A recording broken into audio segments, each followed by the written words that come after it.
members have an automatic weapon. And it was part of the last assault weapons bill we did. Senator Murphy and I co-sponsored that. And I should say, I was hoping that more of our members would be here. We have 26 Democrats in less than an hour, but I'm delighted Senator Blumenthal and Senator Sanders are here. So those who violate the ban would be subject to the same penalties as those who illegally possess machine guns. Closing this loophole actually should not be a partisan or political issue. There's been broad agreement for decades that automatic weapons should not be legal, and what we saw was an automatic weapon being used. And my understanding is that he had 12 of these devices or similar devices in that hotel room. Some have said we shouldn't do this now. We should wait. Now is not the time. Ladies and gentlemen, when is the time going to be there? There is no better way to honor the 59 people who were slaughtered than to take action to prevent this from happening yet again. If not, when will we ever do it? After Columbine, I thought we would act. After Virginia Tech, I thought we would act. After Tucson, when one of our colleagues was shot in the head and nearly killed, I thought we would act. After Aurora, that horrible thing in the movie theater, I thought we would act. And particularly after Sandy Hook, when 20 first graders were slaughtered, I thought for sure we would act. After Orlando, I thought we would act. And now, after Las Vegas, I hope senators will finally summon the political courage to stand up and say, enough is enough. We can't sit by this deadliest mass shooting. It is really time for action. We cannot do nothing. And now I'm delighted to be joined, and this is very quick, Senator Blumenthal and Senator Sanders. Senator Blumenthal, you were here first, so you go first. And then Thank you. It is the time for action, Senator Feinstein.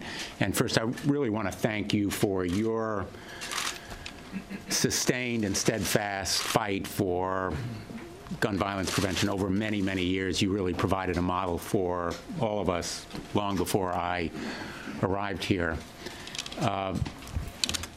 It is a time for thoughts and prayers. There are never enough thoughts and prayers. They help. I know from my state's experience after the tragedy we endured, the outpouring of emotion was important, and those condolences and thoughts were very meaningful. But thoughts and prayers are not enough. Mr. President, in visiting Las Vegas today, I hope you will provide leadership and, at the very least, back a bill that stops the killer accelerators like these bump stocks.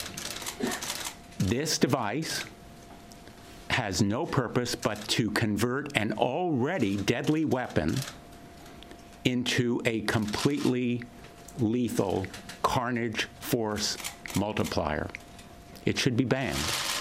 There is no legitimate reason or excuse in recreation or hunting for a bump stock device. This sliding fire mechanism essentially harnesses the recoil energy to enable quicker firing. The searing noise of that staccato firing in Las Vegas that everybody has now heard countless times should be a wake-up call to this Congress.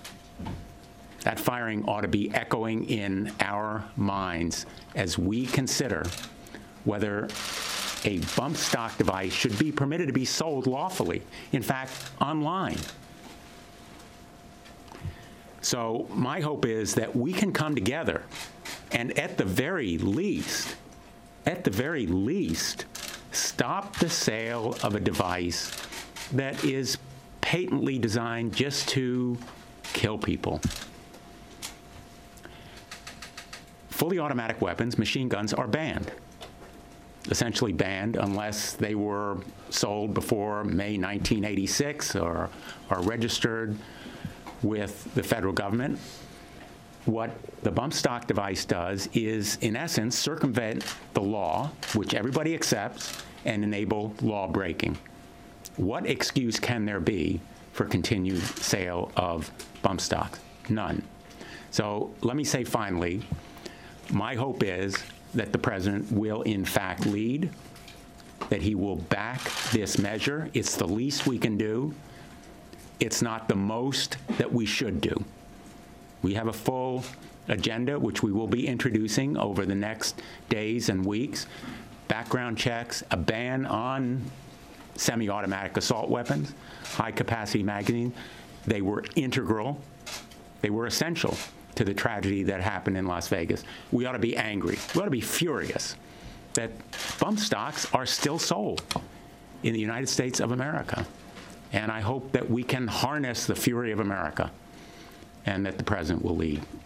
Thanks. Thanks to Senator Sanders for being here. Bernie, thank you Diane. for coming. Let me thank Senator Feinstein for her years and years of leadership effort on gun safety legislation, and thank Senator Blumenthal, who learned a very, very painful lesson at Sandy Hook about the need for gun safety. What happened in Las Vegas is a national tragedy, but it is one that we continue to repeat, as Senator Feinstein listed off. In fact, there are more mass shootings in this country than there are days in the year, events that become so frequent that we become numb to them. But here is the point about Las Vegas. In a 9-minute period, 9 minutes, a very sick individual was able to wound and kill well over 500 people in 9 minutes. And if it weren't for the bravery of individuals at that concert who risked their own lives saving others and excellent police work, that number could have been much, much higher. And the reason he was able to accomplish so much destruction, so much killing and wounding in such a short period of time was because he used a simple device to convert his semi-automatic rifles into fully automatic rifles. In 1986, Congress, for very obvious reasons, banned the sale of automatic weapons, weapons which are designed to kill large numbers of people in a very short period of time. That's what those weapons are designed to do. We agreed as a nation many decades ago to ban fully automatic weapons. Unfortunately, these so-called bump stocks provide an effective workaround to convert a legal weapon into an illegal weapon. In other words, if we want to enforce and honor the law passed in 1986, it is imperative that we pass Senator Feinstein's legislation. Common sense suggests that we have got to do everything possible to prevent the conversion of semi-automatic rifles into automatic rifles. If not, the 1986 law means nothing. While it is too late for the victims in Las Vegas and the victims in Newtown and the victims in Charleston and the other terrible shootings that we have seen, it is not too late to prevent the next set of innocent Americans from becoming victims. Now is the time to save lives in this country. Now is the time to pass this legislation. Thank you, Senator Sanders. Ladies and gentlemen. When the president said, we'll talk about gun laws down the road, what did you think he meant by that, and have you reached out to him on this issue? Well, I think what he meant is he didn't want to talk about it at the time. I am going to reach out, and I'm going to take my own particular way to do it, but I am going to reach out. And I think I never thought in this country we'd see something like this. I mean, I have found, as you all know, somebody shot to death who was a colleague of mine, and the mayor shot to death. I know what guns can do. This is taking it into war. This is taking it into the subterfuge that was so successfully used here. The camera to watch who came down the hallway, the way the room was placed, where the windows were broken out, how the weapons were set up, the 12 bump stops.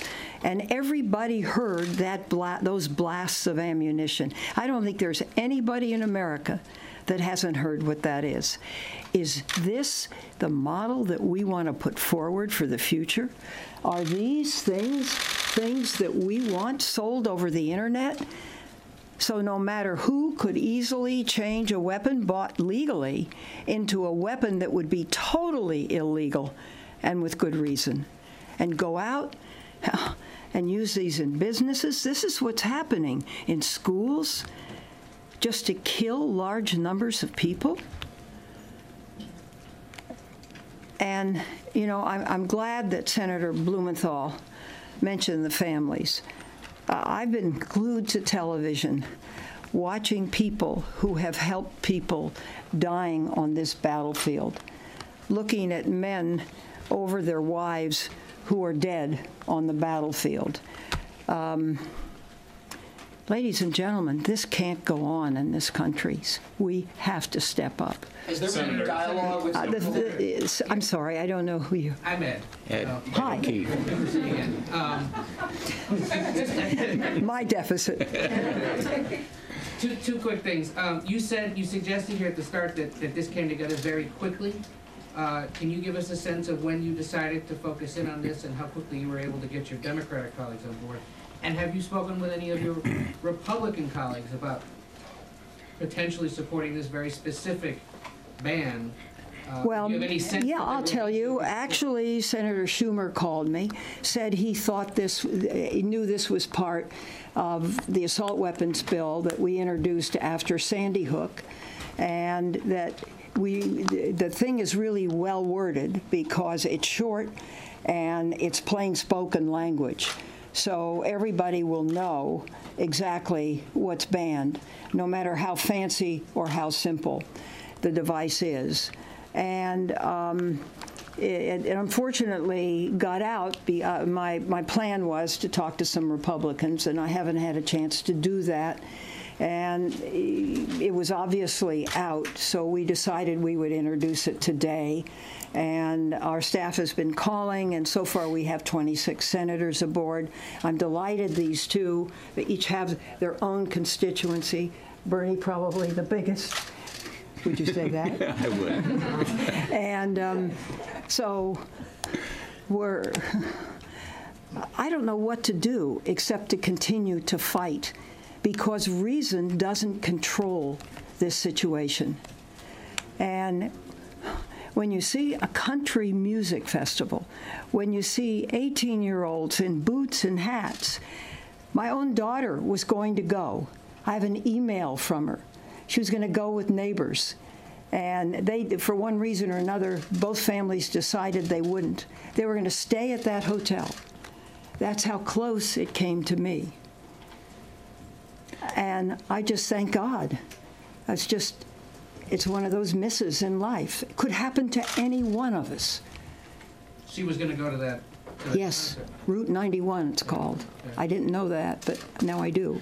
I've talked to a few of our Republican colleagues. Senator Feinstein is the leader, but there's been a lot of talk about what we can do, where we can come together, and I think this issue represents a very likely common ground if there is one. Senator, you mentioned all these other terrible shootings, Newtown and Sandy Hook and Aurora. People are, I think, what do you say to people who are cynical now that Congress will ever address this issue, even in this narrow way, after failing to do so after all those other terrible incidents? Mr. and Mrs. America, you have to stand up. You have to say enough is enough. You have to say that there is no reason to make a semi-automatic assault weapon into a fully automatic battlefield weapon. No target practice justifies what happened yesterday. And we know that these suggestions take root. We know that we haven't been able to stop this. I'm old enough to have watched on television the Texas bell tower in 1966. And I thought, this has never happened before in America. Thank God I live here. It's never going to happen again. And then it began. And it's gone on decade after decade. And I have watched it. And I have to stand up. I have to fight. And please, Mr. and Mrs. America, help us. We know the power that's on the other side. You have to stand up and help us. Senator Feinstein? Senator Feinstein? Yes. I remember that after Sandy Hook, you commented then that if the sight of all those slaughtered children wouldn't make the difference as you reintroduced your assault weapons ban, that nothing would. So in your heart of hearts at this moment, do you really have any hope that you can pass this legislation? I do. I do. Sandy Hook, I keep alive, and Senator Blumenthal faces it more than I do, with the, I think it's the New York Post cover, with the 20 children on the cover, and slashed across it is for shame. And that's what I feel about this country, for shame. Why can't we stop this? Why can't we see that gun use is sane, that bad people don't get guns, that mental defectives don't get guns, that juveniles and gangs don't get guns? And why can't we keep a weapon from becoming a military battlefield weapon? And this is just a simple device. I'm told it's available over the internet. I've seen pictures of young women installing them, and why don't we just stop it? Why don't we just say it's illegal? That's why I think that our Republican colleagues may have said, maybe enough is enough. Maybe this is a step that we can take, because the message is out there to others. And that's the message that I worry about the most. Senator Reagan was, President Reagan, President Reagan was almost assassinated. Thanks, Bernie. And the Brady bill eventually was passed, but it took 10 years. America reached a tipping point. I think we've reached a tipping point in this country, and we really have to summon the outrage of America and make sure that it's translated into action. At some point, after all of the sadness of Sandy Hook and these other unspeakable tragedies, there has to be action. I was with a couple of the parents, Sandy Hook parents, last night, and we were recalling the days and nights and weeks and months afterward when they came here, and they were the faces and voices, and they moved people. That can happen again. And remember, last time around, I repeat this ad nauseum, but the Manchin-Toomey bill got a majority, 54 votes. We needed 60. A vast majority of Americans support background check. My guess is if you ask people whether they favor sale on the internet of these kinds of devices, you will be hard put to find anyone who favors it. We need to make it an issue, and Senator Feinstein has led and is leading so well on this issue, and her appeal to Mr. and Mrs. America is exactly what we need to be saying. Senator Blumenthal, this is something... You said that you haven't yet had conversations with many Republicans, and Senator Blumenthal has. But Republican leaders here have been very clear that this is not a legislative priority for them. So what's different now? What is your plan to appeal to many Republicans that potentially gives you hope and a better outcome, in your opinion, especially as we've heard from some The deaths and wounding of over 500 people. That's what's different about this. And what's your plan? There's never been an event like this in modern American history. That's been said before. And we got to stem it. We got to stop it. And you're not going to stop it if we keep advertising these things for sale. And so what's your plan for pulling in Republicans? I'm going to begin to talk to people. I had much more time when I first came here and did the first assault weapons bill. Of course, the Senate was so different then, and there wasn't cloture. And we had Bob Dole, who stood up there and said, this is a bill we should argue on the floor, and we did. And it was a motion to table, and we won it by 1 vote. So it's always been a fight. And the nation probably is more polarized now than ever before. But when you see the numbers of young people at a country music event in a theoretically safe venue, who would ever think that someone from a 32nd floor would knock out windows, get 12 of these, line up their weapons, and go from weapon to weapon shooting people? So we've got to say it's not going to happen again. Anyway. Thanks, everyone. Thank you, everybody. Thank you. Thank you. Thanks. Thank very you. much, Great show. Richard. Thank you. Thank you.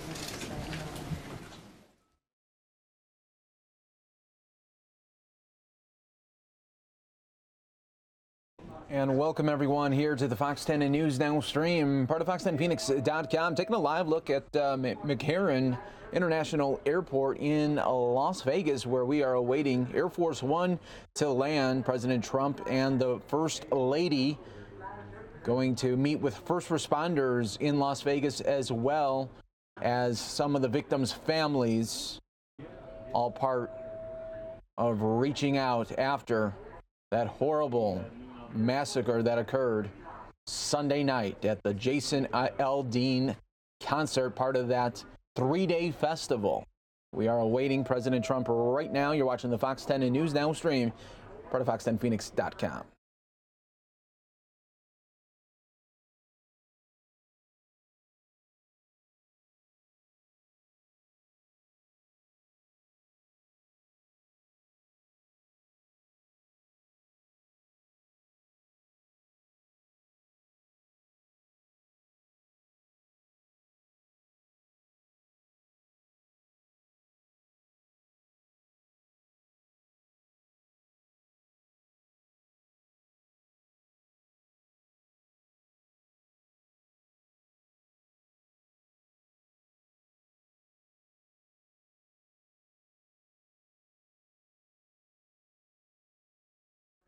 Very latest information on the Las Vegas shooting. A Las Vegas shooter's perch in a 32nd floor hotel room overlooking 22,000 people jammed into a country music festival below is just the kind of nightmare scenario police dread in places where big crowds and high-rises mix.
From two broken out windows of the Mandalay Bay Resort, Stephen Craig Paddock had an unobstructed view to rain rapid fire bullets on the crowd with few places for them to hide. Survivors of Sunday night's bloodbath that left 59 people dead and more than 500 wounded repeatedly compared it to shooting fish in a barrel.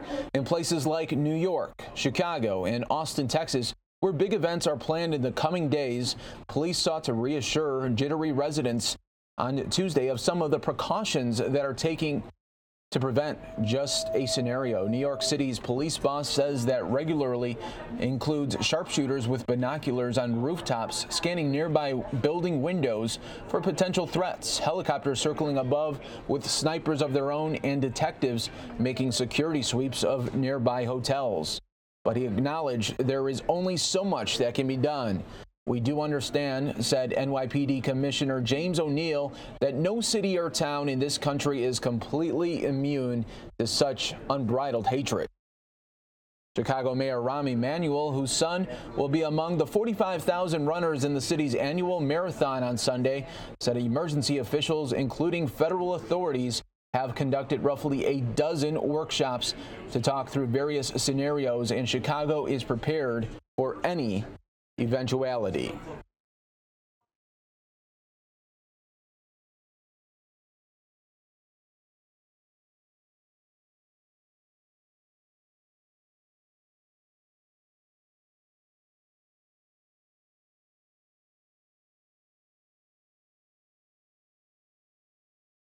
And while we do wait for the president, we are going to put in another box the latest on the Senate Intelligence Committee on the Russia investigation.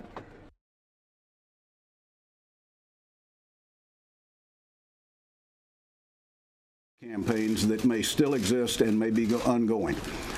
The investigation started with those three buckets of interest.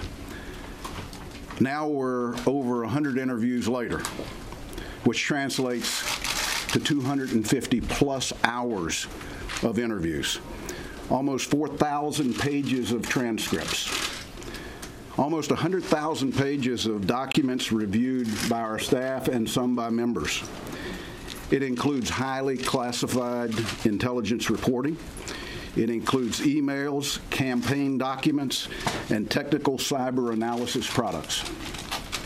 The committee has held 11 open hearings this calendar year that have touched on Russia's interference in U.S. elections.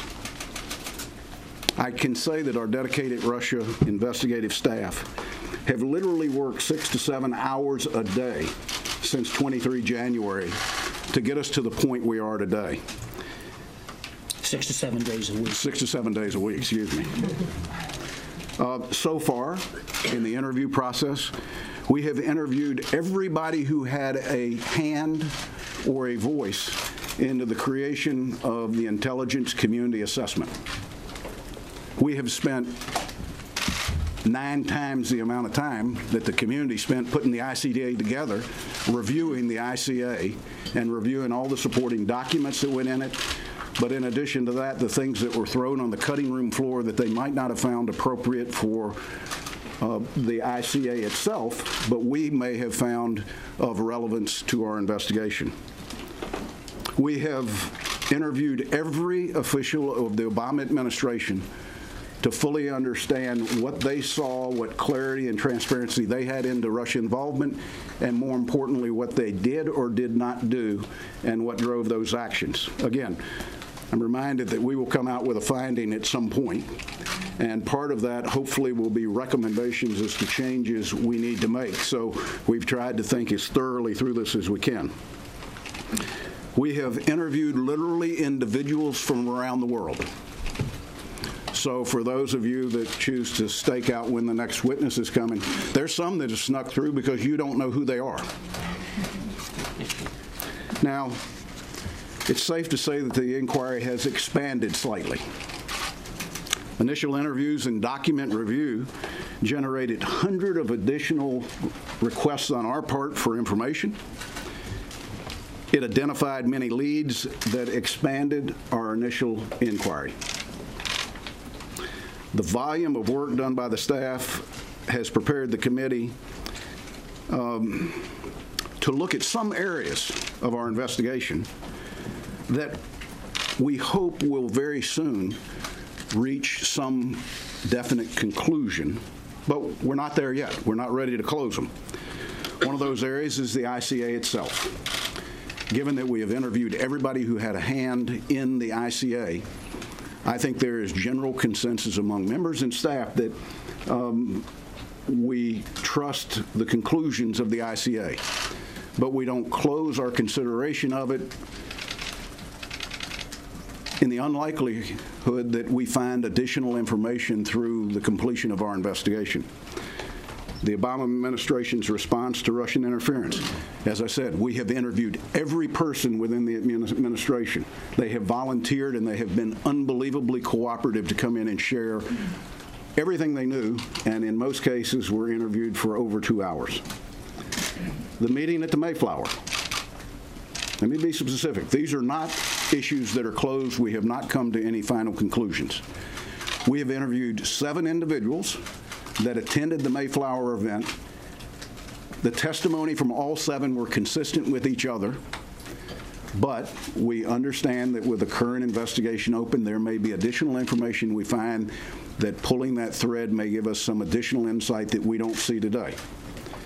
Changes to the platform committee. And again, I'm addressing some things that have been written by you in this room, and they may not have been on our chart, but we felt that we had to dig deeply into them. We have, the committee staff has interviewed every person involved in the drafting of the campaign platform. Campaign staff was attempting to implement what they believed to be guidance, to be strong, to be a strong ally in Ukraine, but also leave the door open for better relations with Russia. I'm giving you the feedback we got from the individuals who were in the room making the decisions. Again, not closed, open for the continuation. The last one I want to cover is the Comey memos. This topic has been hotly debated, and the committee is satisfied that our involvement with this issue has reached a logical end as it relates to the Russia investigation. Now, again, this is not something that we've closed, but we have exhausted every person that we can talk to get information that's pertinent to us relative to the Russia investigation.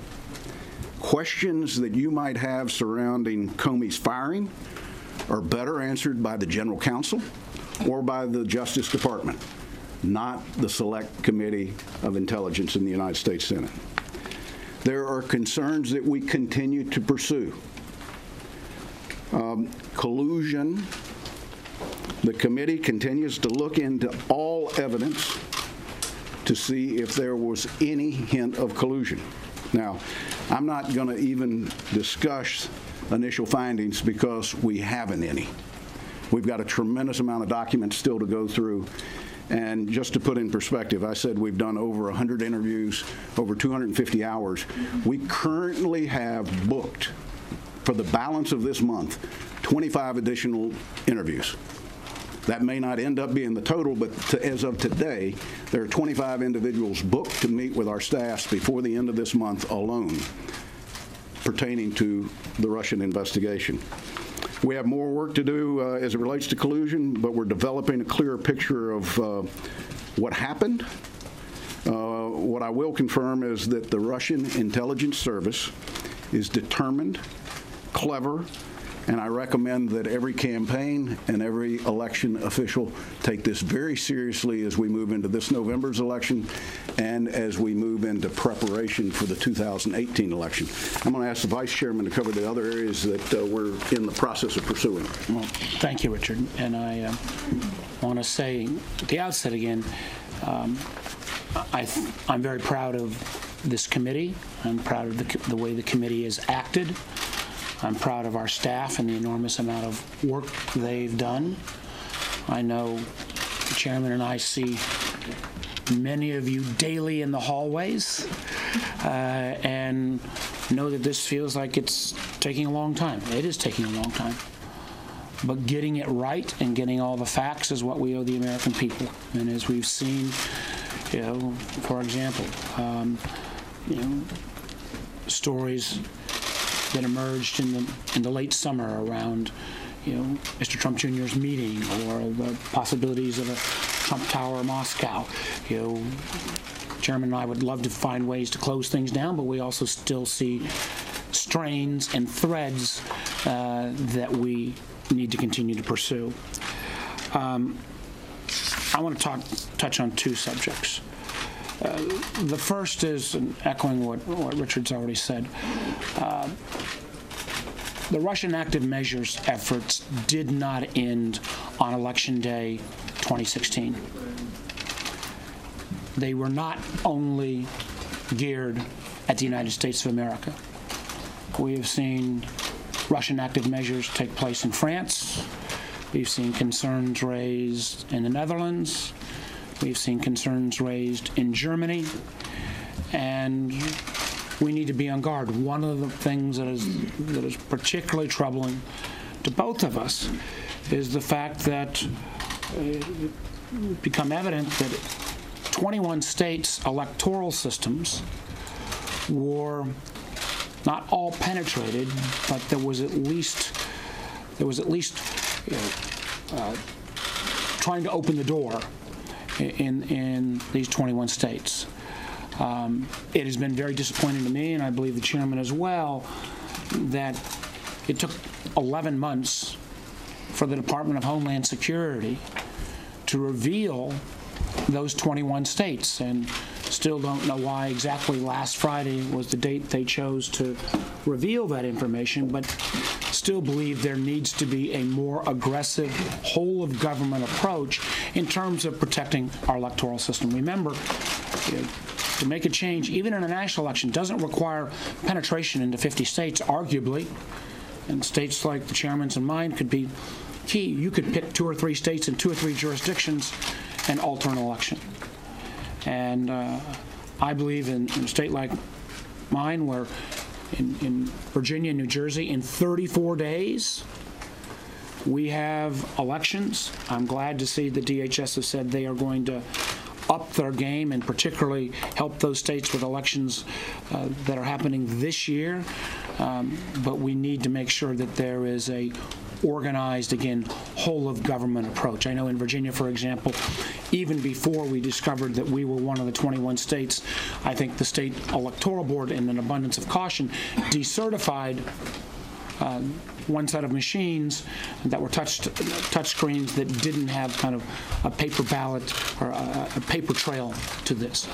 One of the things we wanted to emphasize with this briefing, that this is an ongoing concern, and that if states don't proactively move forward, very shortly we'll be getting into primary seasons early on in 2018, and this is an ongoing challenge. And again, I'd point out, even after last week, Wisconsin, Texas, and California still have some lack of clarity about whether the appropriate individuals were notified. I also want to raise an issue that the chairman and I have been working jointly on as well, and that is the Russians' use of social media platforms. Social media platforms that increasingly the vast majority of us turn to for information, for news, in a way that is very different. If you look, for example, in the realm of political advertising, we've seen a over 700% increase in the use of digital political advertising between 2012 and 2016. The expectation is that may double or triple again in terms of the next election cycle because of the ability to so target voters. I was concerned at first that some of these social media platform companies did not take this threat seriously enough. I believe they are recognizing that threat now. They have provided us with information. We think it's important that the 3 companies that we've invited, Google, Twitter, and Facebook, will appear in a public hearing so that Americans can again hear both about how we're going to protect, I would argue, 3 areas. One, making sure that if you see an ad that appears on a social media site, that Americans can know whether the source of that ad was generated by foreign entities. Two, to make sure that if you see a story that is trending and becoming more popular, whether that trending is because a series of Americans are liking that story or liking that particular page, whether that's generated by real individuals or whether that's generated by bots, or in some cases it may be falsely identified accounts. For example, Facebook has indicated between 30 and 50,000 such accounts were taken down in France because due to Russian interference. And third, just the notion that both of us have been in politics a long time. If you have somebody running an ad for you against you, you ought to be able to go down and take at least a look at that content, the same way that if ads are run for or against you on TV, radio, or newsprint, you can at least get a look at that content. This is an ongoing process, but we're seeing increasing levels of cooperation. And with that, I'll turn it back over to the chairman and be happy to take questions. Let me just say that many of you have asked us, are we going to release the Facebook ads? We don't release documents provided to our committee, period. Let me say it again. The Senate Intelligence Committee does not release documents provided by witnesses, companies, whatever the classification. It's not a practice that we're going to get into. Clearly, if any of the social media platforms would like to do that, we're fine with them doing it, because we've already got scheduled an open hearing because we believe the American people deserve to hear firsthand. And just to remind people, on October the 25th, we will have another open hearing, number 12, with Michael Cohen. On November 1st, we have invited the social media companies that Mark mentioned to be our guest at an open hearing, and we feel confident that they will take us up on it. As it relates to the Steele dossier, unfortunately, the committee has hit a wall. We have, on several occasions, made attempts to contact Mr. Steele, to meet with Mr. Steele, to include personally the vice chairman and myself as two individuals making that connection. Those offers have gone unaccepted. The committee cannot really decide the credibility of the dossier without understanding things like who paid for it, who are your sources and subsources. We're investigating a very expansive Russian network of interference in U.S. elections. And though we have been incredibly enlightened at our ability to rebuild backwards the Steele dossier up to a certain date, getting past that point has been somewhat impossible. And I say this because I don't think we're going to find any intelligence products that unlock that key to pre-June of 16. My hope is that Mr. Steele will make a decision to meet with either Mark and I or the committee or both, so that we can hear his side of it, versus for us to depict in our findings what his intent or what his actions were. And I say that to you, but I also say it to Chris Steele. Potential witnesses that we might ask to come in the future. I strongly suggest that you come in and speak with us. If we believe that you have something valuable to bring to the committee, if you don't voluntarily do it, I will assure you today, you will be compelled to do it. I can compel you to come, I can't compel you to talk. But that will be in a very public, done in a very public way if, in fact, you turn down the private offer. The committee has proven to be balanced, professional, and that we're willing to listen to everybody. Let me say in closing, for those following our investigation in the press, I want you to know that you only see glimpses of the amount of work the committee's done. We're doing much of our work behind closed doors to ensure the privacy and the protection of witnesses and sensitive sources and methods. It's become increasingly clear that the committee has stayed focused on building the foundation to be able to finish our investigation thoroughly and in an accountable way.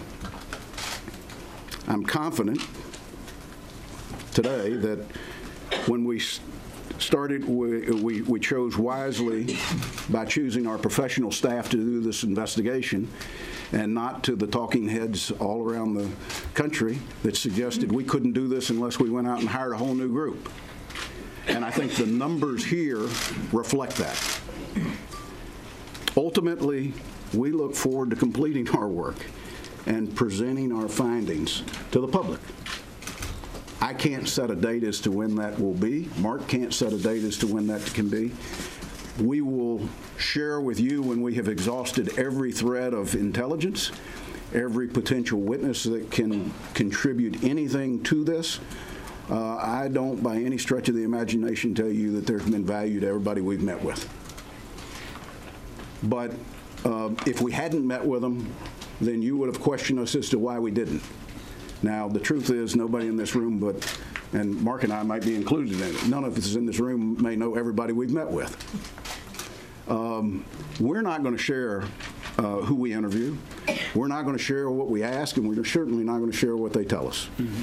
We're not going to share with you the documents that we got, but when you receive 100,000 documents plus, a large group of that coming from the Trump campaign alone, when you look at this country's most sensitive intelligence products, let me assure you, we're going to get the best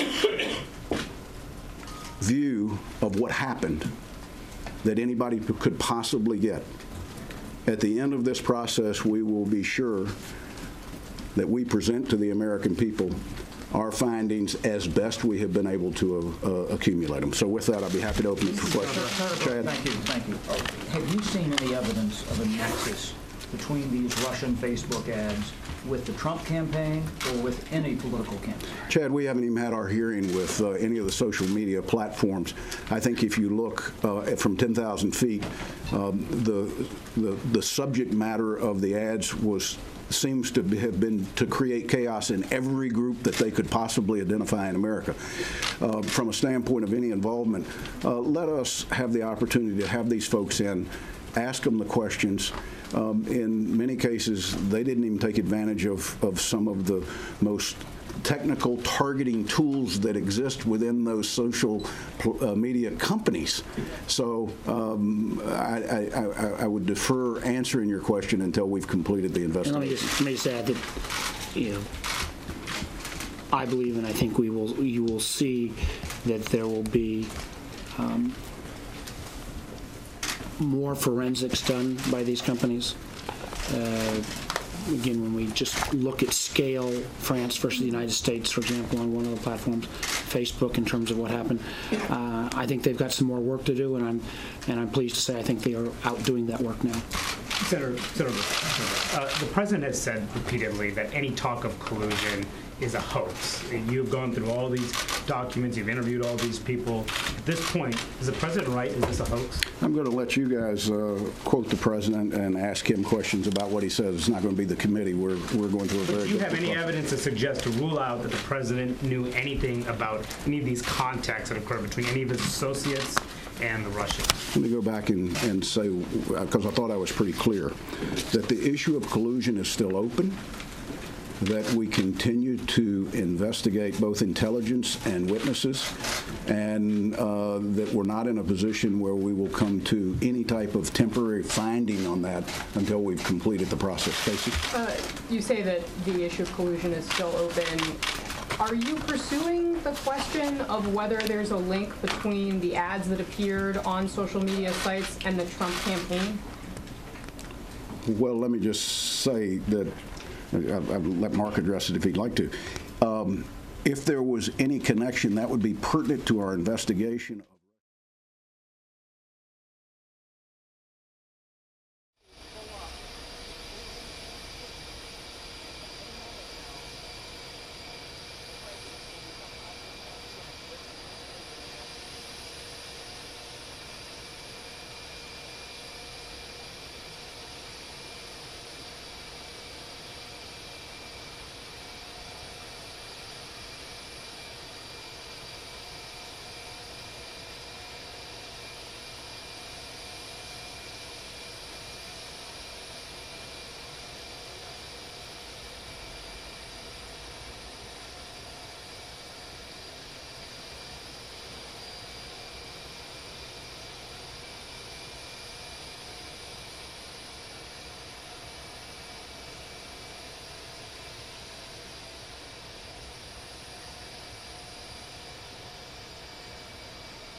All right, folks, we are about to start our News Now coverage on Extra in just a little bit. Come and stay right here with us.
Welcome to News Now. You're taking a live look here of Air Force One as the president just moments ago landed in Las Vegas.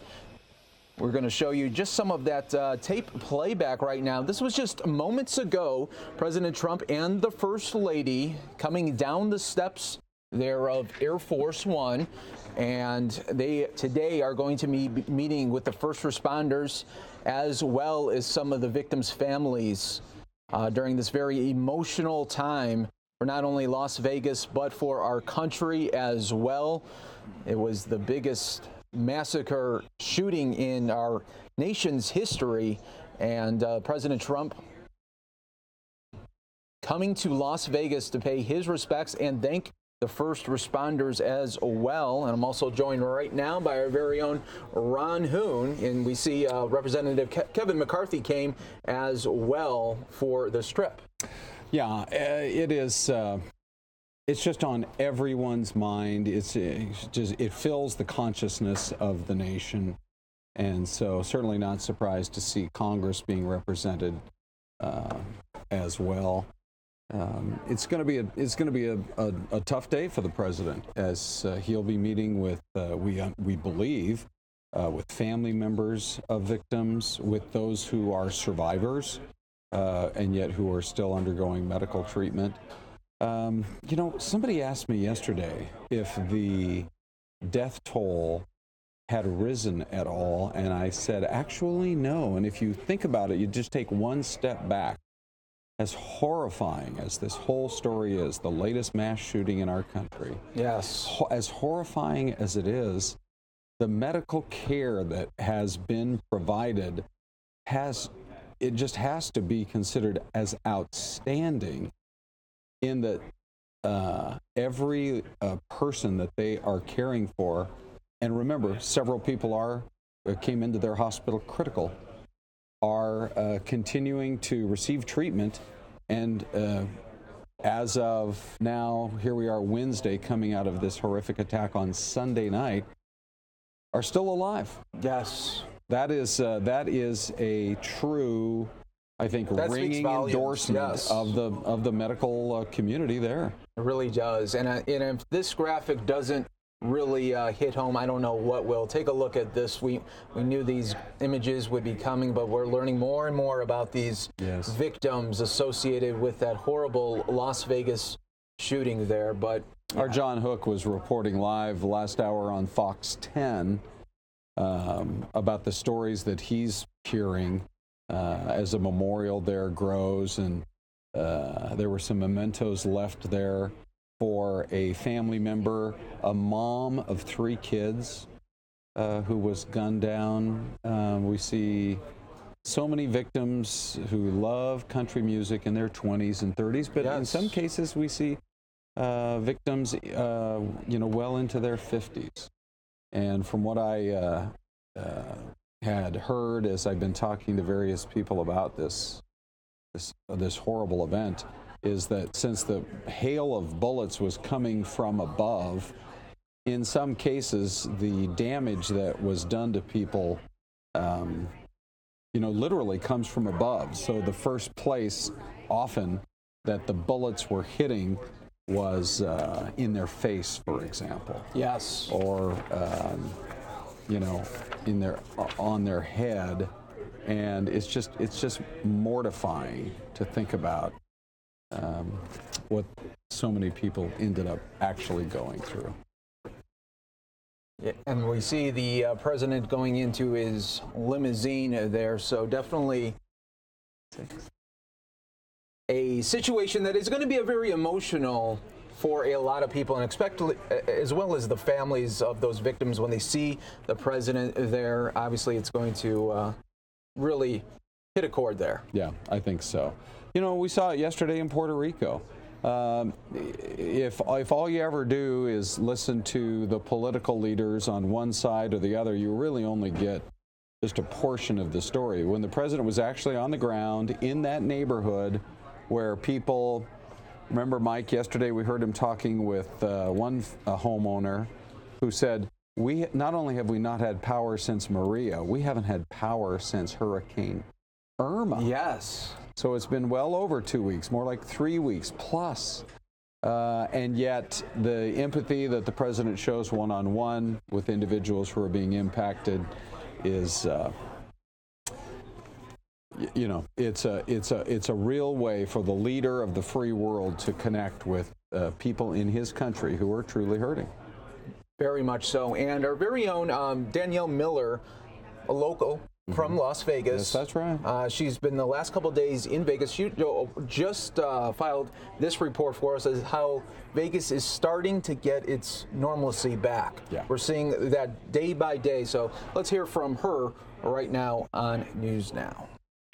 Mike, some normalcy being restored here on the Las Vegas Strip as much as possible. We're here on Las Vegas Boulevard, which was closed down for quite some time after this tragedy right here in front of the Mandalay Bay. Across the street, that concert venue where everything happened. Now, this stretch of Las Vegas Boulevard opened last night. A lot of the roads surrounding the venue out there opened up this morning. And this definitely looks a lot more like the Las Vegas Strip. Hasn't looked like this for a few days now, but people still continue to mourn, still coming together to support one another. You can see here we're at the iconic Welcome to Las Vegas sign where people have set up a memorial. And Mike, this is just one of several memorials here on the Las Vegas Boulevard. There's several places where candles are, flowers, flags, signs, just a lot of people coming out here this morning even to take photos and set more stuff down here by this time, and just trying to come together for these victims. And President Donald Trump will be here in the Valley today. He's going to be with some of the victims of this, their families. He also says a major factor of his trip is thanking all of the first responders who helped out in this tragic situation, who acted so swiftly and saved so many lives. And this Valley just continues to come together. So far, millions of dollars have been donated to support these victims and their family members. I think it was close to $9 million at last checked. MGM Grand donating money, Dana White, Tony Hsieh of Zappos, a lot of these big public figures here in Las Vegas definitely stepping up to the plate for these victims and their families. Now, it is a long road ahead here for the Las Vegas Valley in terms of healing, but as Mayor Carolyn Goodman has said that although this is a long road ahead, that this is something the city will never get over. It's something they will overcome. Mike, we'll send it back to you. This is a Fox 10 News Alert. All right, thanks so much, Danielle. But right now we have some breaking news over in Minnesota, Eden Prairie, Minnesota. There looks to be a plane crash in this area. And it looks pretty catastrophic because we've got our sister station there in the Twin Cities flying overhead, and it appears that the plane crashed in the parking lot of, this might be a, in fact, it kind of looks like a kind of a golf course area. And while we wait to try to get some additional information, or maybe a park, something along those lines, it is possible that the pilot was looking for a place perhaps to put down or return to the airport. It's still not clear, but this is a small plane, an aircraft that crashed, and literally they are in the process. They're moving the tent right now as we speak, kind of moving the tent over the area where the crash happened. But boy, when you see the wreckage, it's a little bit difficult to imagine that anybody could have survived it. Yeah, so such a bad crash there, and it was first reported at about 11:20 local time there, and it's in the area of Glory Lane, north of Highway 212 in Eden Prairie, right there. So that's one of the suburbs that's south of Minneapolis and a little bit to the west. The big airport. There's a small airport nearby, so it's quite possible that that plane was either headed to that airport or had recently taken off from that airport. The southern part of Minneapolis is where their big international airport is, but that's many miles away from where this crash occurred. Again, this is a small plane, a private plane, that appears to have crashed right on the edge of this parking lot. And with the good, at least with what we're seeing right now, at least that parking lot wasn't packed. Good point, Mike. I mean, that would have been bad too. Imagine if people were trying to get out and they're seeing this. Can't imagine what it would be like to see this plane just coming down. Yes. But they have the tent right there. It does not look good though, so unfortunately. Right. There's so many surveillance cameras around anymore that frequently after an event like this, eventually video comes out, that's caught in the corner of a camera, that type of thing, because there was a surveillance camera right in that area. And it's very early days right here in terms of what we're going to learn about this plane crash, but it's, like we say, pretty tough to imagine that anybody could have walked away from this. Yeah, so definitely a situation where we'll continue to monitor. It looks like we're getting some plane fragments right there by that light pole. Yeah. You just saw the debris is really widespread. Yeah, and that's an indication as opposed to a direct impact, coming straight down and landing in the parking lot. Nose first kind of a thing. This almost makes it appear as though the pilot was either aiming for some of that clear area. You saw that there was a park just off in the distance, or a grassy area, or maybe hoping for the parking lot, but ultimately ends up then with looks like possibly maybe one of the wings that was wrapped right around that light pole. And that made the situation pretty difficult for anybody to survive. Yeah, definitely. I'm going to bring up a map so we could kind of get a little lay of the land where this executive aviation area is. Let me just pull that up for you guys right now while we continue to take these shots. This is a Google map here, but you could kind of get a sense. Yeah, there you go. Of what we're dealing with here, and so it seems like it's pretty close to the airport field there. Yeah. See Eden Prairie up here. Yep. And you widen out a little. Yeah, I was going to say maybe if you widen out a little bit more, we can get a kind of a little bit of a lay of the land in terms of where everything sits. There's Minneapolis. Yeah. Okay. So there's a pretty good feel right there. Apparently a real nice part of the Twin Cities. Have you ever been up there to Minneapolis yet? Never Minneapolis. No. Yeah. So actually just went there for the first time in my life a couple of years ago, and I was so impressed at what a beautiful area it is, Minneapolis and St. Paul. And the rivers and the lakes, they just pull all of that into the day-to-day living that people get to experience up there. Yeah, they've got some cold winters. But boy, summer and fall, it was about this time, matter of fact. It was early October, a couple of years ago when I was up there. And you get a nice sunny day. It's as pretty a spot as you could find anywhere in the Midwest.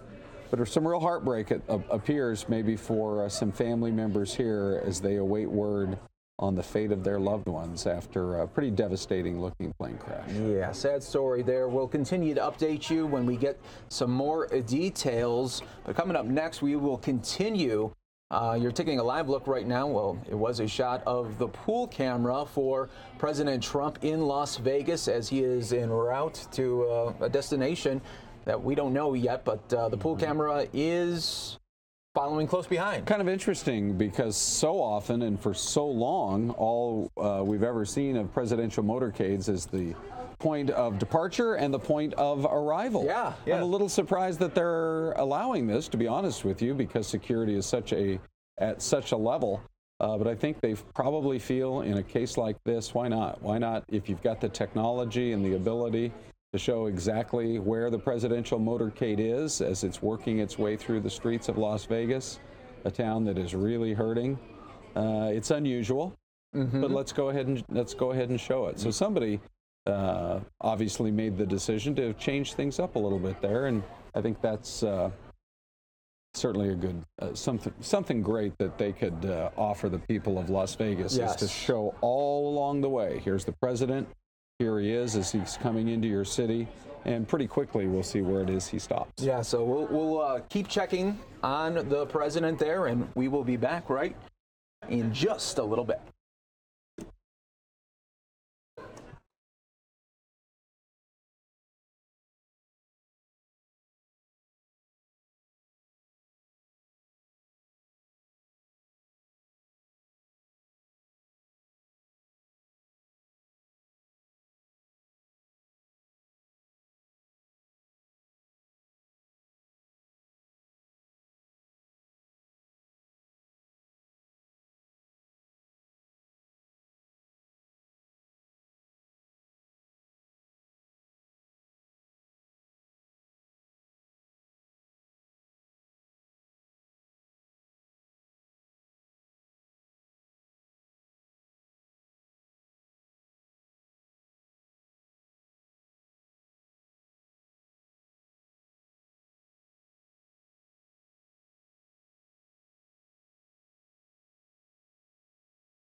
And welcome back here to News Now, taking a live look at downtown Phoenix. Hi, everybody. Mike Page, happy to be here with you on News Now. President Trump is in Las Vegas, and we are continuing to follow his movements. We're taking a live look right now of the pool camera. It looks like he just arrived to the hospital where so many of those patients at UMC went to on Sunday night during the massacre there. So that is UMC there in Las Vegas. So once we get some more visuals, of course, we will bring that to you. And just coming up in about 12 minutes, we are also going to be talking about how it is Wild Card Wednesday right here in Phoenix and in Arizona as the D-backs are set to play the Colorado Rockies. I'll be talking to the President and CEO of the Diamondbacks, Derek Hall, about tonight's big game. So that's about 12 minutes here. You're not going to want to miss that as we continue on here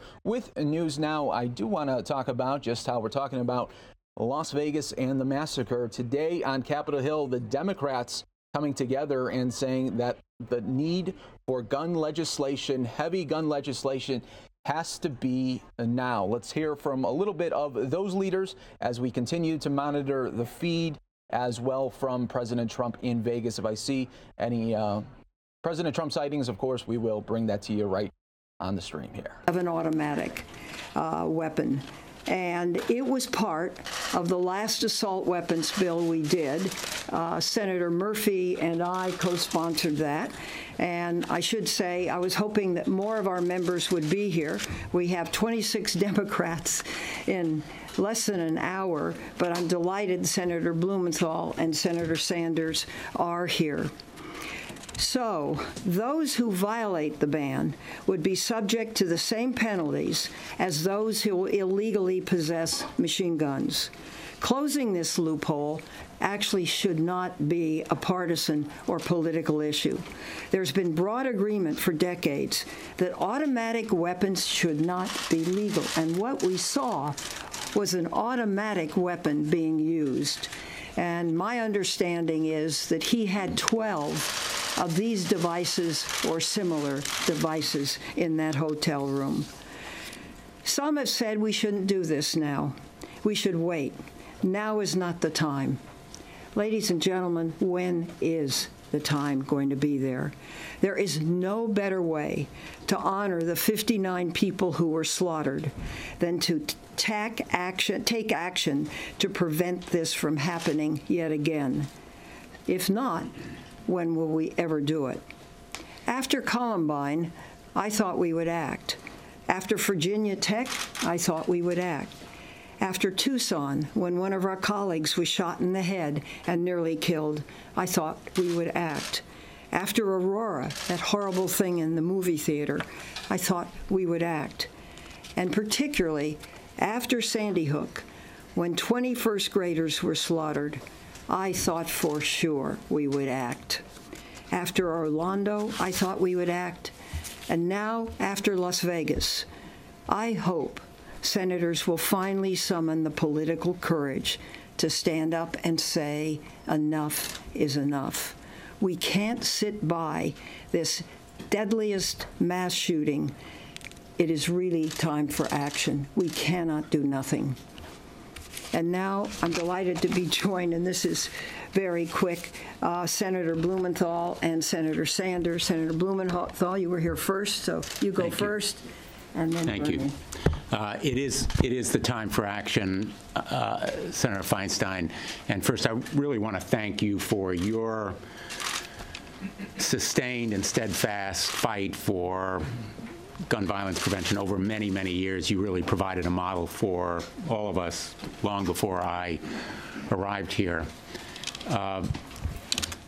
It is a time for thoughts and prayers. There are never enough thoughts and prayers. They help. I know from my state's experience after the tragedy we endured, the outpouring of emotion was important, and those condolences and thoughts were very meaningful. But thoughts and prayers are not enough. Mr. President, in visiting Las Vegas today, I hope you will provide leadership and, at the very least, back a bill that stops the killer accelerators like these bump stocks. This device has no purpose but to convert an already deadly weapon into a completely lethal carnage force multiplier. It should be banned. There is no legitimate reason or excuse in recreation or hunting for a bump stock device. This sliding fire mechanism essentially harnesses the recoil energy to enable quicker firing. The searing noise of that staccato firing in Las Vegas that everybody has now heard countless times should be a wake-up call to this Congress. That firing ought to be echoing in our minds as we consider whether a bump stock device should be permitted to be sold lawfully, in fact, online. So my hope is that we can come together and at the very least, stop the sale of a device that is patently designed just to kill people. Fully automatic weapons, machine guns, are banned. Essentially banned unless they were sold before May 1986 or are registered with the federal government. What the bump stock device does is, in essence, circumvent the law, which everybody accepts, and enable law breaking. What excuse can there be for continued sale of bump stocks? None. So let me say finally, my hope is that the president will in fact lead, that he will back this measure. It's the least we can do. It's not the most that we should do. We have a full agenda, which we will be introducing over the next days and weeks. Background checks, a ban on semi-automatic assault weapons, high-capacity magazines. They were integral.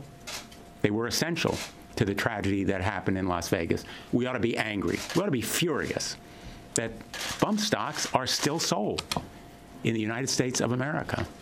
And I hope that we can harness the fury of America and that the president will lead.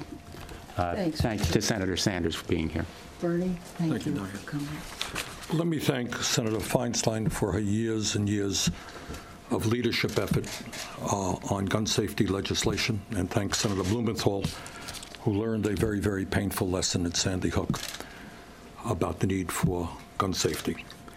What happened in Las Vegas is a national tragedy, but it is one that we continue to repeat, as Senator Feinstein listed off. In fact, there are more mass shootings in this country than there are days in the year, events that become so frequent that we become numb to them. But here is the point about Las Vegas. In a 9-minute period, 9 minutes, a very sick individual was able to wound and kill well over 500 people in 9 minutes. And if it weren't for the bravery of individuals at that concert who risked their own lives saving others and excellent police work, that number could have been much, much higher. And the reason he was able to accomplish so much destruction, so much killing and wounding in such a short period of time was because he used a simple device to convert his semi-automatic rifles into fully automatic rifles. In 1986, Congress, for very obvious reasons, banned the sale of automatic weapons, weapons which are designed to kill large numbers of people in a very short period of time. That's what those weapons are designed to do. We agreed as a nation many decades ago to ban fully automatic weapons. Unfortunately, these so-called bump stocks provide an effective workaround to convert a legal weapon into an illegal weapon. In other words, if we want to enforce and honor the law passed in 1986, it is imperative that we pass Senator Feinstein's legislation. Common sense suggests that we have got to do everything possible to prevent the conversion of semi-automatic rifles into automatic rifles.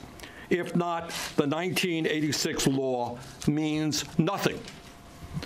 While it is too late for the victims in Las Vegas and the victims in Newtown and the victims in Charleston and the other terrible shootings that we have seen, it is not too late to prevent the next set of innocent Americans from becoming victims.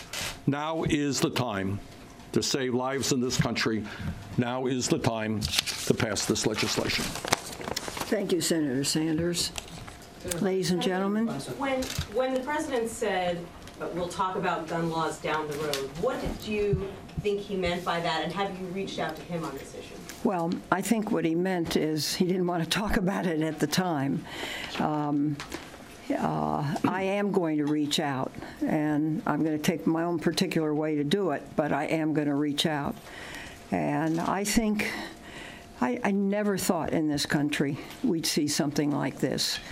I mean, I have found, as you all know, somebody shot to death who was a colleague of mine, and the mayor shot to death. I know what guns can do. This is taking it into war. This is taking it into the subterfuge that was so successfully used here. The camera to watch who came down the hallway, the way the room was placed, where the windows were broken out, how the weapons were set up, the 12 bump stops. And everybody heard those blasts of ammunition. I don't think there's...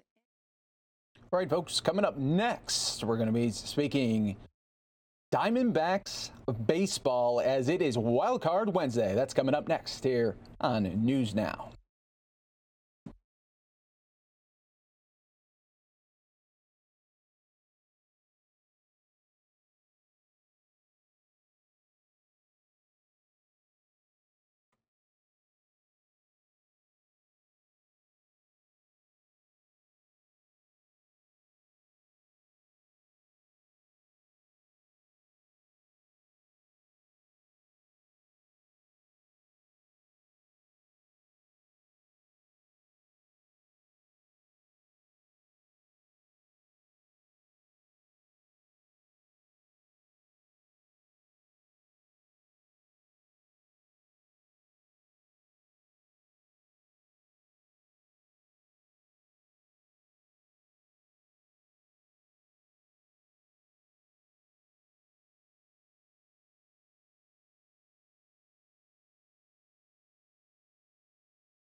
All right, Derek, we are about 40 seconds out, Derek. 40 seconds out.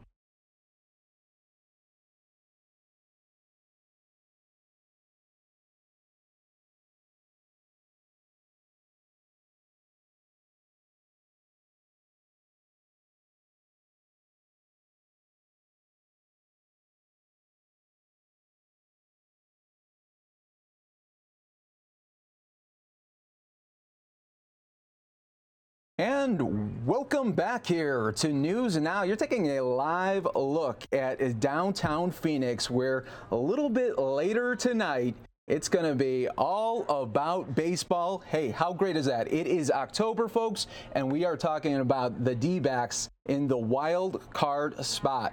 And we are now going to be joined by the president and CEO of the Diamondbacks, Derek Hall. He joins us live right now. So, Derek, this is just an awesome thing. We're talking October baseball. Diamondbacks are in it. It's been 6 years. It sure is nice to be back and be relevant, not only in September, but now October. There's nothing like October baseball. It's already, the energy is heating up out here. It's starting to rev up. We're seeing a lot of folks get here early, which is smart, but the streets are starting to come alive early in the morning. Yeah, and Derek, talk about just how last year it was a completely different story, and this has been a turnaround year of all kinds of sorts. It really has. You take the record alone, and last year we finished 69 and 93. To have that turnaround and now be 93 and 69, and there's so many reasons for that. But for the most part, it's the same team that was out here last year as we had this year. We just had some bad luck. We had some health issues. A lot of players on the DL. We didn't start out well. Completely the opposite this year. We had a new baseball operations staff that we put in place. Fortunately, they said, let's take a look at that same team that looks good on paper, reassess and evaluate on our own. so they wanted them to give it another shot. We did get out of the gates quick. We started out 6-1 in our first homestand. We stayed healthy for the most part throughout the year, and they also took a slightly different approach when it came to defense. They looked at the catchers in particular, didn't only want to have offensive production from the catcher, but more so defensive-minded catchers. They brought in Ionetta and Mathis, who really focused on framing pitches and calling pitches with the pitchers, and it's made a big difference. And then I'd say last is our manager, Torey Lavello, in his first year, along with the coaching staff. How spectacular they were. They really changed the culture in that clubhouse and on the field. These guys are really a close unit. You could see the camaraderie. They believe in one another. They believed in each other. They had trust right away in their manager. The relationships have been very strong, but they believed in one mission. Now we just got to get past tonight's game, or we can't go any further. Now, and speaking of tonight's game, you got Zach Greinke on the mound for you guys. This is your ace. This is why he is in this spot, and he plays really, really great at home, Derek. Yeah, he does, and that's why we got this guy. You know, you get Zach Greinke to be your true ace. That's what he is, to get you here to this game and then hopefully into the postseason. But he's been spectacular here at Chase Field this year. He's been in the playoffs before. But on the other side, the opposition is throwing out John Gray, who's been a terrific pitcher. He's a young pitcher who has probably finished as strong as anybody in the National League. He also has a lot of success here at Chase Field, and it's somebody who's had a lot of success against the middle of our order. But this is a guy who has thrown, I think, 13 consecutive starts, allowing 3 runs or fewer. So we're going to have our work cut out for us. I think the big difference in tonight's game, you look at the pitching matchup, it's almost identical. You do have one, as I mentioned, who has playoff experience in Zach Greinke, and he's a big game pitcher. But I think the crowd's going to make the difference. For us to have a sellout crowd here, to have 45 to 50,000 fans here with red towels waving them, roof closed because of the heat, that was the decision of MLB. I think it could be very loud and intimidating. That's what I'm hoping for. Yeah, definitely. That is kind of the aspect that you definitely want. It's going to be a sold-out event tonight, and hopefully a big Diamondbacks win tonight. And maybe, you know, this is exactly what not only Arizona needs, but pretty much the country, coming back from Sunday's horrible events there in Vegas, to really kind of, it's always baseball that seems to bring us all back together. So true. Makes me proud, and that's really what sports are about. And as you say, that's what baseball's about. It's really the detractor, to get people's minds off of the tragedies that have taken place. It's the great escape, and I think a lot of people are going to be tuned in. They're going to be watching live, listening live. They'll be here live, and it is. It's that 3 to 4 hour escape. Hopefully, it's a victory, so we can continue to allow our fans to escape for at least a couple of weeks. But this team is built to win, and it comes down to tonight. We've got to win 12 more games to be world champs, but we can't get those 11 other wins unless we win tonight against the Rockies. No, and that's what we are all hoping for, Derek. So we wish you and your organization the very best, and hopefully a big D-backs win so they can continue on and play the Dodgers, who they really cleaned up nice with them this season. So that's been nice to see as well. This has been a team that has that can't quit attitude, so it's great to see that. Absolutely. Appreciate it. Appreciate all the support. Let's get our fans out here, make sure they're heard and that they're loud, and hopefully we've got more baseball for them. Sounds great, Derek. Thanks a lot. All right, folks. So once again, D-backs playing tonight against the Colorado Rockies. The game starts around 5 o'clock. We're hoping for a big D-backs win.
All right, everybody, welcome back here to news. And now you're taking a look at downtown Phoenix. We just talked about some D-backs baseball that's going to be happening tonight. It is a Wild Card Wednesday, and coming up in just a little bit, we're going to bring up our own Marcy Jones, who's going to talk about, hey, it's not just all about baseball at Chase Field tonight. So Marcy Jones coming up in just a little bit, but take a look at our 10-day Foxcast.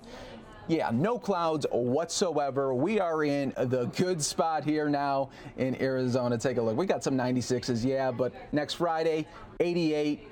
We call that double 8, and we will take that. You guys are watching the Fox 10 and News Now stream or fox10phoenix.com. I'm your host, Mike Page. Happy to be here with you this morning as we continue on and take you on to the afternoon hour as well. President Trump in Las Vegas. We're continuing to wait for some shots of the president maybe meeting with first responders as well as some of the victims or the victims' families. This is a live shot right now of Mandalay Bay.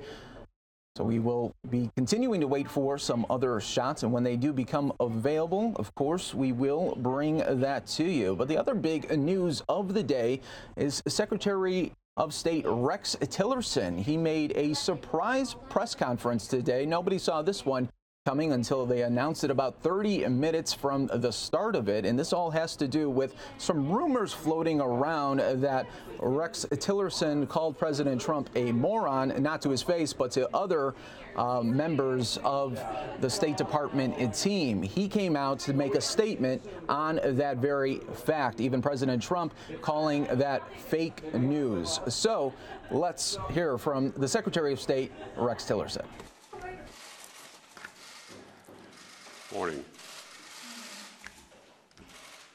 There are some news reports this morning that I want to address. First, my commitment to the success of our president and our country is as strong as it was the day I accepted his offer to serve as Secretary of State. President Trump's America First agenda has given voice to millions who felt completely abandoned by the political status quo and who felt their interests came second to those of other countries. President Trump's foreign policy goals break the mold of what people traditionally think is achievable on behalf of our country. We're finding new ways to govern that deliver new victories. Our job is now to achieve results on behalf of America, and we are doing that. We've created international unity around our peaceful pressure campaign against North Korea, including influencing China to exert unprecedented economic influence on North Korea.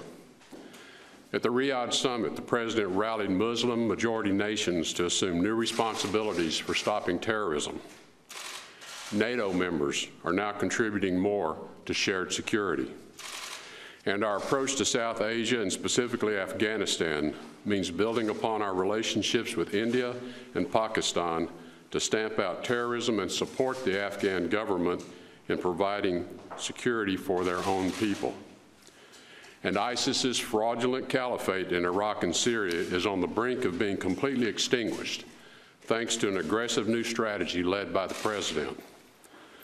What we have accomplished, we have done as a team. Similarly, Secretary Mnuchin has levied economic sanctions on North Korea and related entities.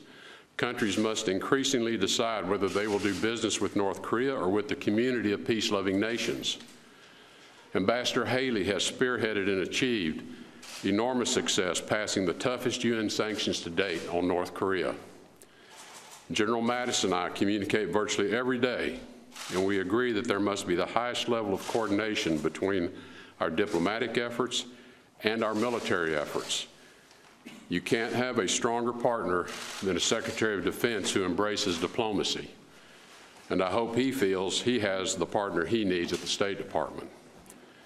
And this is just the beginning of the list of partners and friends across the government who are all working for the American people. There's much to be done, and we're just getting started. To address a few specifics that have been erroneously reported this morning. The Vice President has never had to persuade me to remain as Secretary of State because I have never considered leaving this post.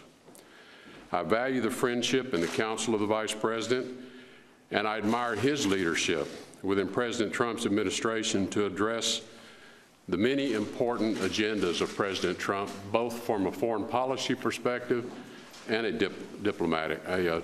domestic objective. Let me tell you what I've learned about this president, whom I did not know before taking this office. He loves his country. He puts Americans and America first. He's smart. He demands results wherever he goes, and he holds those around him accountable for whether they've done the job he's asked them to do. Accountability is one of the bedrock values the president and I share. While I'm new to Washington, I have learned that there are some who try to sow dissension to advance their own agenda by tearing others apart in an effort to undermine President Trump's own agenda. I do not, and I will not operate that way. And the same applies to everyone on my team here at the State Department. When I wake up in the morning, my first thoughts are about the safety of our citizens at home and abroad. There's no more important responsibility I carry with me than ensuring that Americans are safe. Providing for the security of the United States must be the #1 goal of our American foreign policy. President Trump and his administration will keep moving forward as one team with one mission, doing great things for the United States of America to make America great again. Thank you. Is that the only thing that you consider to be erroneous in that article? I think it's the most important element of the article is to reaffirm my commitment to this role that President Trump's asked me to serve and to dispel with this notion that I have ever considered leaving. I have answered that question repeatedly. For some reason, it continues to be misreported. There's never been a consideration in my mind to leave. I serve at the appointment of the President, and I'm here for as long as the President feels I can be useful to achieving his objectives. Mr. Secretary, do you agree with Secretary Mattis that the United States should stay in the JCPOA? We'll have a recommendation for the President. We're going to give him a couple of options of how to move forward to advance the important policy towards Iran. As you've heard us say many times, the JCPOA represents only a small part of the many issues that we need to deal with when it comes to the Iranian relationship. So it is an important part of that, but it is not the only part. And I've said many times we cannot let the Iranian relationship be defined solely by that nuclear agreement. Did you address the main headline of this story that you called the president a moron? And if not, where do you think these reports or I'm not going to deal with petty stuff like that. I mean, this is what I don't understand about Washington. Again, I'm not from this place, but the places I come from, we don't deal with that kind of petty nonsense. And it is intended to do nothing but divide people. And I'm just not going to be part of this effort to divide this administration. Mr. Secretary, did you speak with the President about the report? Did he ask you to make a statement? Or I have not spoken to the President this morning. I think he's on his way to Las Vegas, is my understanding. Secretary, do you have a partner in Islamabad? You just met the foreign minister. Do you have a reliable partner in Pakistan now after meeting the foreign minister of Pakistan earlier today? Yes, I believe we do. I think the Pakistan relationship and the U.S. relationship is extraordinarily important regionally. And as we rolled out the South Asia strategy, we spoke about it in a regional context. It is not just about Afghanistan. This is about the importance of Pakistan and Pakistan's long-term stability as well. We have concerns about the future of Pakistan's government, too, in terms of them. We want their government to be stable. We want it to be peaceful. And many of the same issues they're struggling with inside of Pakistan are our issues. So we think there is opportunity for us to strengthen that relationship. We're going to be working very hard at all levels, from the State Department to the Defense Department to our intelligence communities, as well as economic commerce opportunities as well. So it really is a regional approach, and Pakistan is critical, I think, to the long-term stability of the region. Thank you very much. All right, everybody, so that was Rex Tillerson making that statement amid rumors from the press. Now taking a live look here of downtown Phoenix, where a little bit later tonight, it's going to be all about wild card Wednesday. It's a different way to do WCW. Hashtag WCW, Oh, yeah. right? It's not a Woman Crush Wednesday. It is Wild Card Wednesday, and we are so jazzed. We are so jazzed. That's why I brought in Marcy Jones here, because Yes. you were at Chase Field all this morning. And you were kind of breaking it down, giving us a little bit of what the pregame festivities will be like, as well as what else. There's so much going on.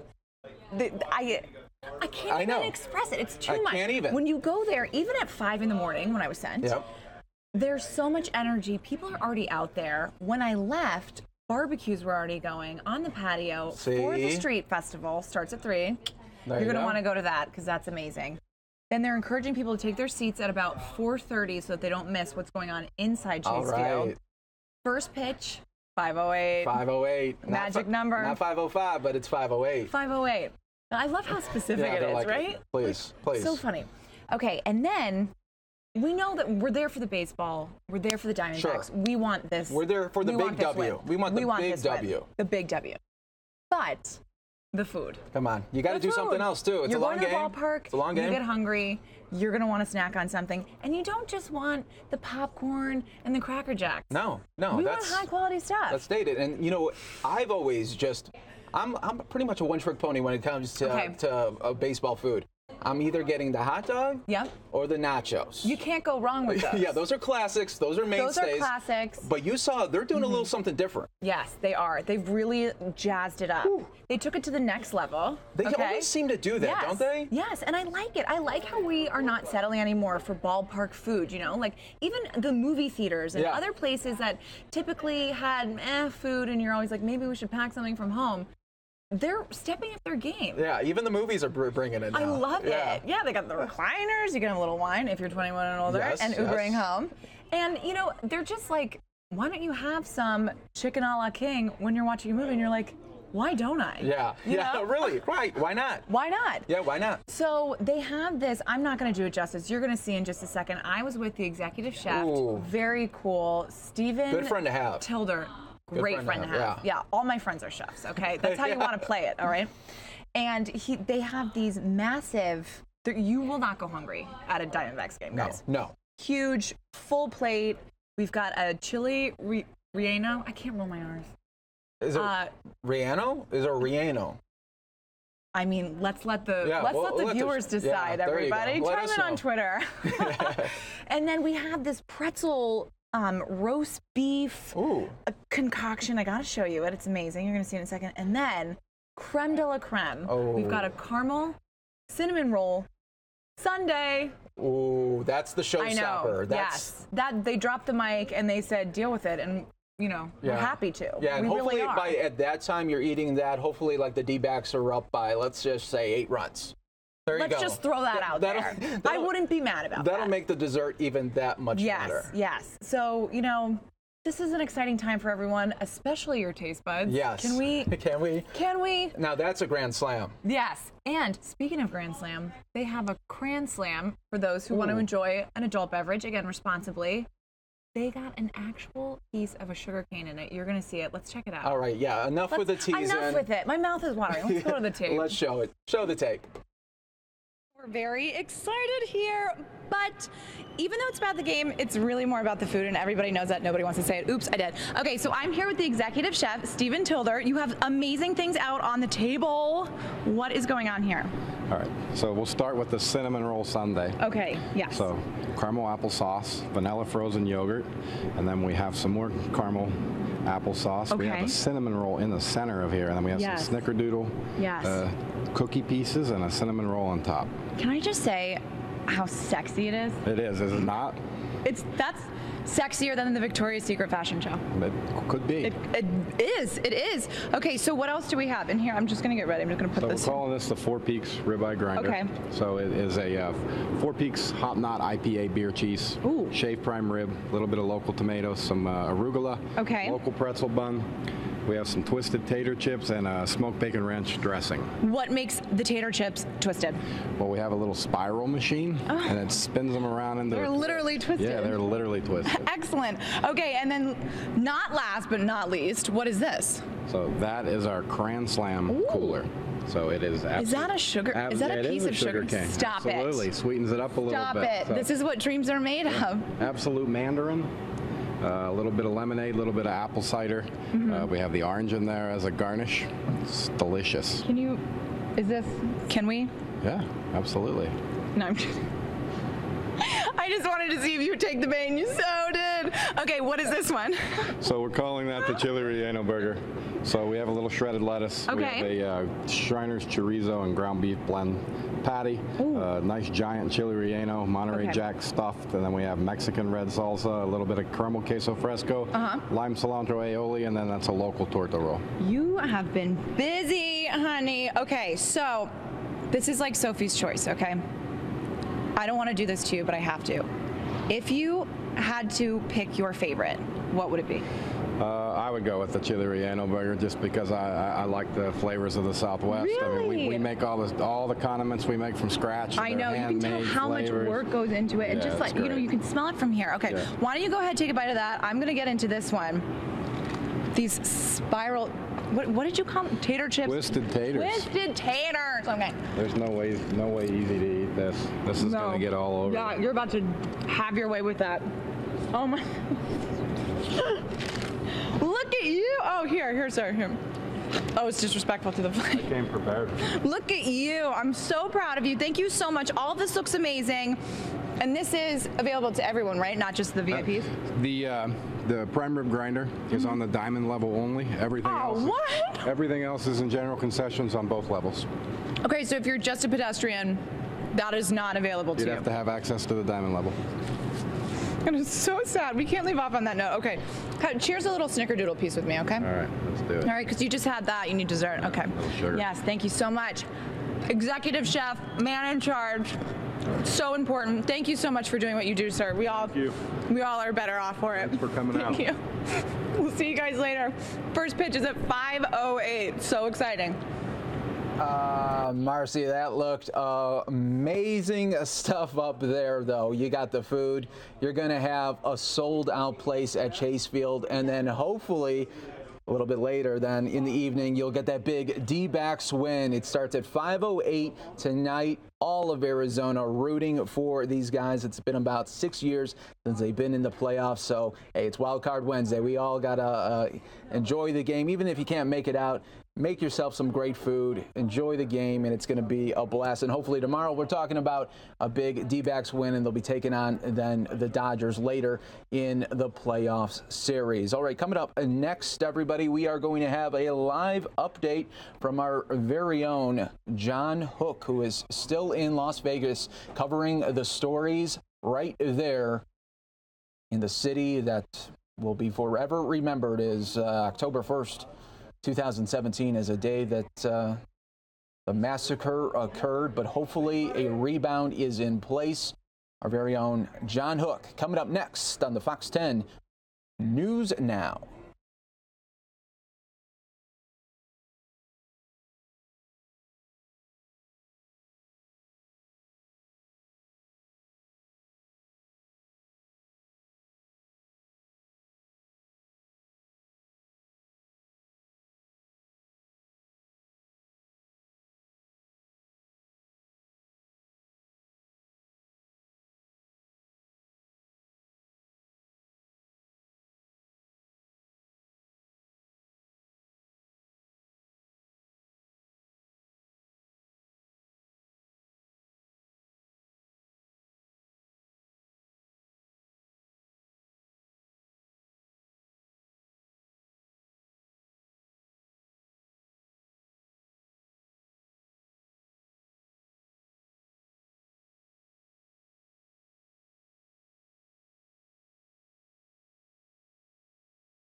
All right, John, I'm about 50 seconds away from you, John. 50 seconds. Can you hear me? Okay, good. 50 seconds, John.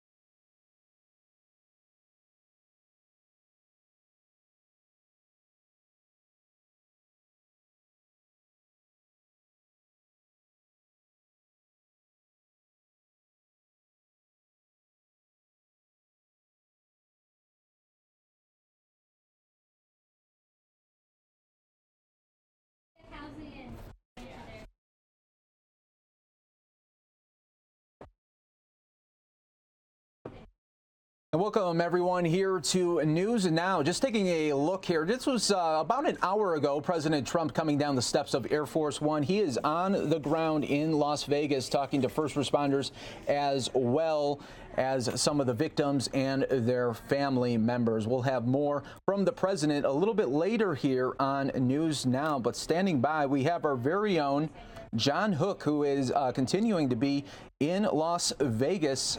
John, tell me, looks like you're by a vigil there. Yeah, Mike, we're down at Sahara Avenue in Las Vegas Boulevard, and this has been a growing memorial here that sprung up in the early morning hours of Monday. And it's grown bigger by the day, obviously. And now they have chalked in the names of some of the victims, not all. I want to tell you about one of these young men. This is Brendan Stewart's name here.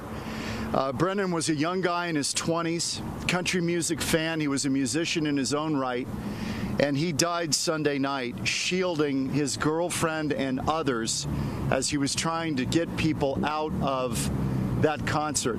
He was trying to save people's lives, and he was shot and killed. He was shielding his girlfriend. Just one of the many stories we have out here. Mike, you talked about President Trump being here right now. I want to take a moment and talk to this gentleman because he expressed some strong opinions about the president being here. Does it matter to you, sir, whether President Trump visits or not? It matters to me that a figure in our government is here, but not Trump. Trump doesn't care about the normal people here. He doesn't care about Puerto Rico. He came here as a propaganda.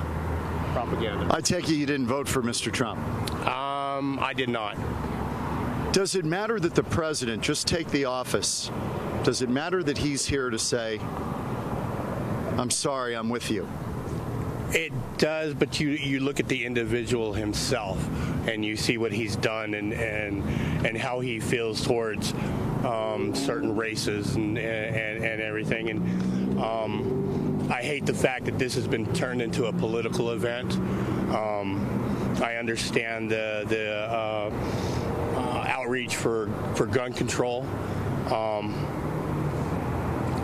I don't think that this is the time or the place right now, and a lot of people would disagree with me, and that's fine. That's what this country is based upon. Let me get your name, first of all. Eric Messiers. You're a Las Vegas resident? Yes, sir. How do you spell it? M as in Mary, A-S-I-E-R-S. Eric, we'll forget the politics for a minute. What brought you down to this memorial? We'll follow you over here because I know you're paying your respects right now. Do you know any of the people who were? No, I don't. I work in the industry. I'm a stagehand. It troubles me that people came to my city to enjoy themselves and have a good time and forget everything. Forget the politics. I'm with you on that.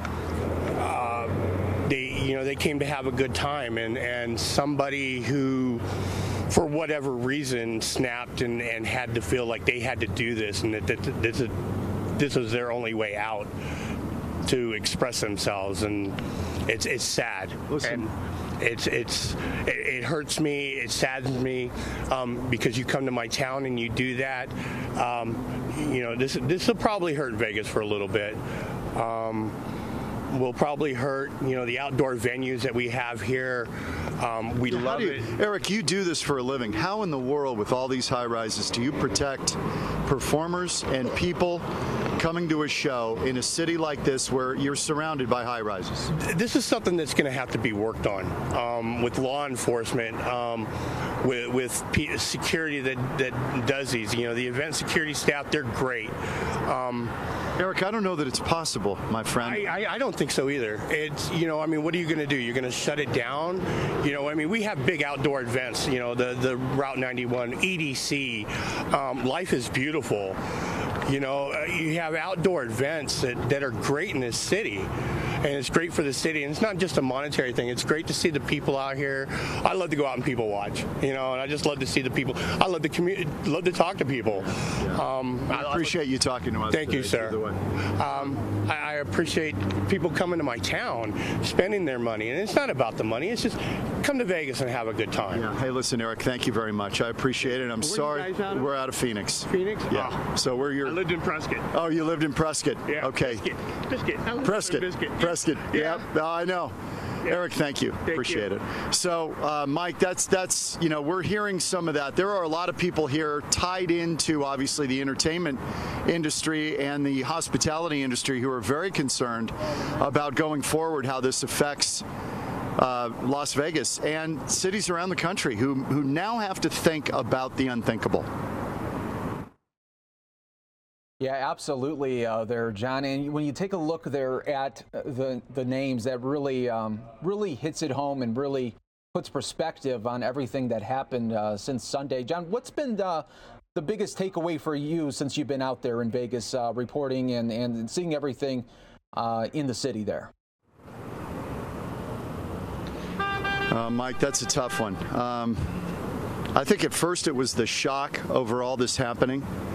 And I think now what's settling in is the human toll of what happened. And, you know, I've kind of made a pledge here that each time we come out here, we're going to talk about one of these people or more. You know, there's names on the ground here in chalk, but these are people. These are lives lost. And Mike, countless people in the hospital who are recovering, and I'm telling you, some of these wounds with the rifles that were used and the semi-automatic weapons that were used, you know, this isn't the movies. People are going to suffer for years who were wounded in this, with profound physical problems because of this. You know, you tend to think if you survived, you know, you're out of the hospital in a few days and everything's fine. For some, that may be if they were grazed, but other people, you know, we know of a guy who suffered severe brain trauma, shot in the head, lost an eye. I mean, it is horrific. And I think what I'm left with here, Mike, is just the senselessness of it all. And we still don't have a reason as to why.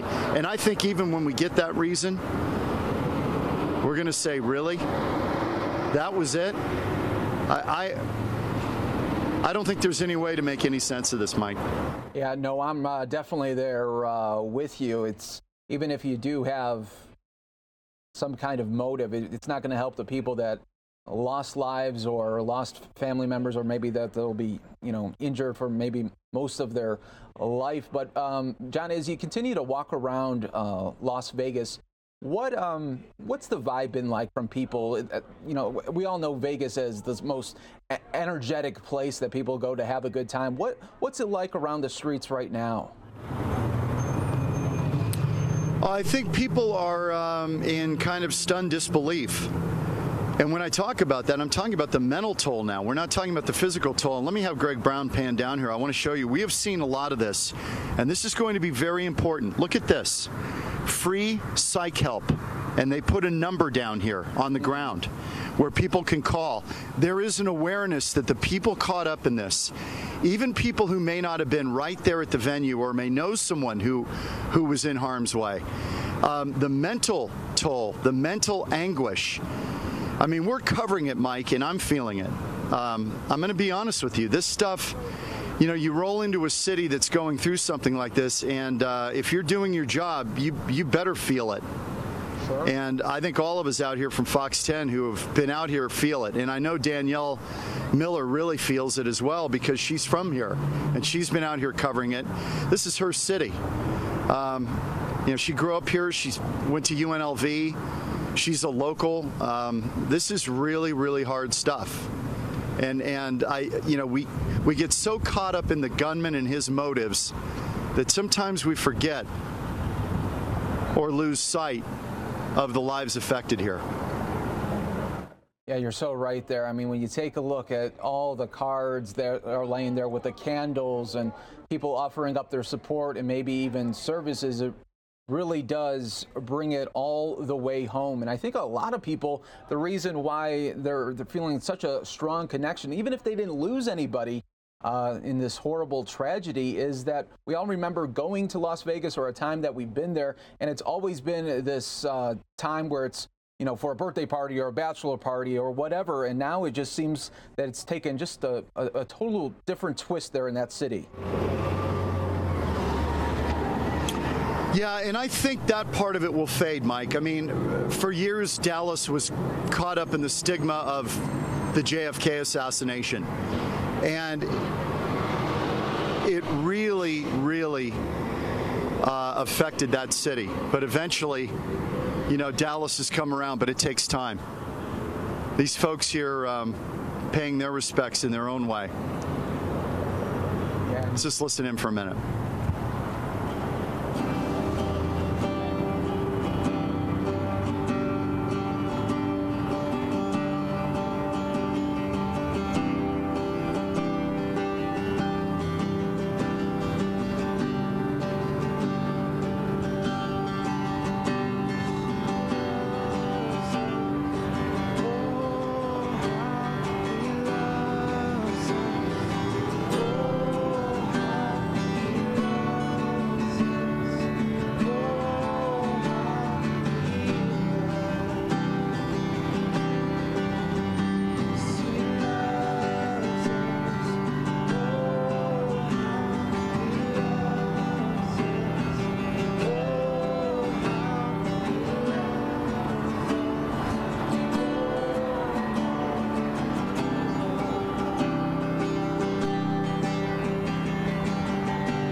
Your love overcomes all evil. You are bigger than the tragedy that happened this weekend.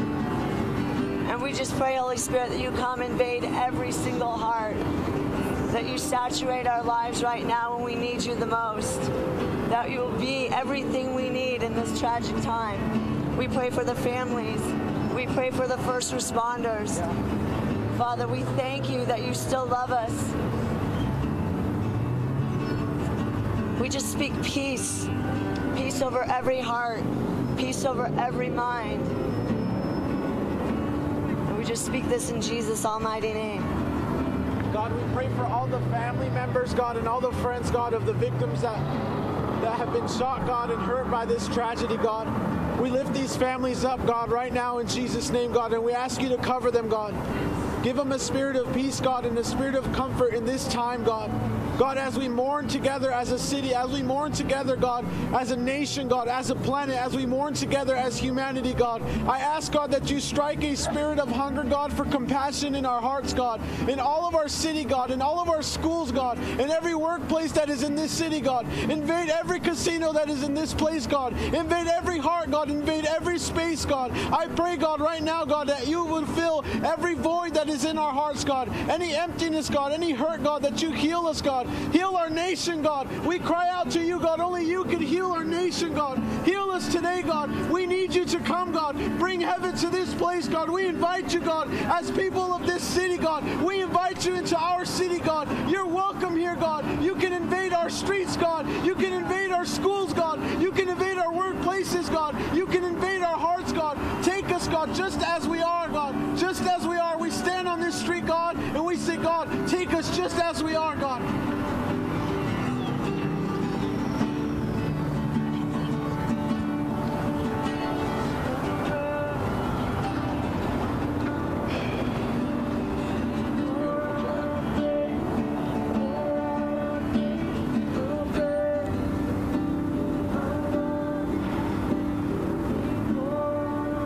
Mike, a little bit of humanity in a sea of madness.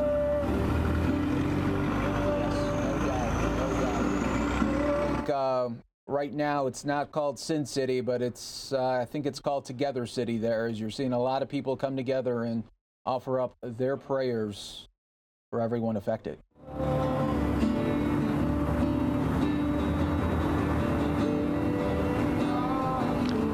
Mike, we're going to leave you with this, and we'll just hang here for a minute, okay? All right, thank you so much, John, for the reporting there. That was a beautiful moment, no doubt. Again, that was our very own John Hook reporting live in Las Vegas, and we're seeing people come together like no doubt right now as they're all facing a very hard time as they're still reeling just days later from that horrible tragedy in Las Vegas. But when you see sights like this, everyone, it just looks like more and more people coming together and trying to offer up their support. So that's good to see in a time when, boy, do they need it, does that city need it, and do the victims and family members need it too. So we will be right back here on News Now, continuing to take a look at UMC in Las Vegas, where President Trump is right now at the hospital visiting family members there and victims of that terrible tragedy. You're watching News Now.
Welcome back here, everyone, to News Now, taking a live look at the Las Vegas hospital where so many of the victims went on Sunday, UMC, where President Trump is right now. This is the pool camera where they are following around the president right now. He is speaking with the victims and their families during this very difficult time. Hi, everybody. Mike Page, happy to be with you this afternoon as we continue to check in from feeds from all over the country. And once we do see maybe President Trump come out, he may offer a statement as well. He's with the First Lady. We will bring that to you as well. We just heard from our very own John Hook out there in Las Vegas as he was at a vigil right there in the epicenter of where it all happened near Mandalay Bay. So we'll continue to take these feeds in and look to see if we do have a President Trump sighting. And once we do, we'll break in with that news alert here for you. But coming up next, do want to show you, well, on Capitol Hill today, it was all about the Equifax breach and how consumers could face up to $4.1 billion tab to freeze their credit reports. And guess what? Congress wasn't having it. So they were really firing in to the ex-CEO of Equifax. Let's listen in a little there, and while that video is playing, of course, I will monitor for you any President Trump sightings in Las Vegas. Automotive lenders to make loans to consumers. We make very little money as a percent of our total revenue from selling monitoring products to consumers. But the point is, you keep making money off people's sensitive data either way. Equifax doesn't get its data directly from consumers, as you know, and as several in this committee point out, it gets it from their banks, their utility companies, their employers, all without consent of the borrowers and the employees. Congress long ago, as I think you know, decided that companies could not traffic in people's medical records for obvious and good reason, and that they needed to consent to a transfer. Why shouldn't we do the same with financial records? You know how important that personal financial data is to people? Why not do the same with financial records? Do you think we need to change the consumer reporting industry in this country to give Americans ownership of the data? For example, should they be allowed to request that you delete the data from your systems? Senator, two thoughts. One is we're a vital part to the global economy. We provide a great service to the consumer, enabling them to get access to credit. We also enable the unbanked, because of our data, to have the opportunity to get into the credit market. So there's a vital and very important role we play, have played for many, many years. Yes, there are things we can do better as an industry. Working with government. And the one thing I'd like to see us talk about as a industry is this concept of giving the consumer the power to control their data. One small step forward is the concept of this lock for life. I'd like to see the entire industry move in that direction. So is that I'm trying to read between the lines, is that a yes or no to the question of should consumers be allowed to request you delete their data from your system, their data that you gather without their knowledge? I believe a better way to get at that is through this lock concept. So that means no? Correct. Even though we do it with medical data, and even though, I mean, fundamentally, if you don't think consumers should be allowed to control their own data, the question is, why should a company that has had so many security failures be allowed to control their data? That's the fundamental question that this company apparently hasn't asked, or certainly hasn't answered to the public. Thank you. Thank you. And I would note to the senators that Senator Brown and I both stayed within our 5 minutes. I encourage all of you to follow that pattern. It's kind of impressive.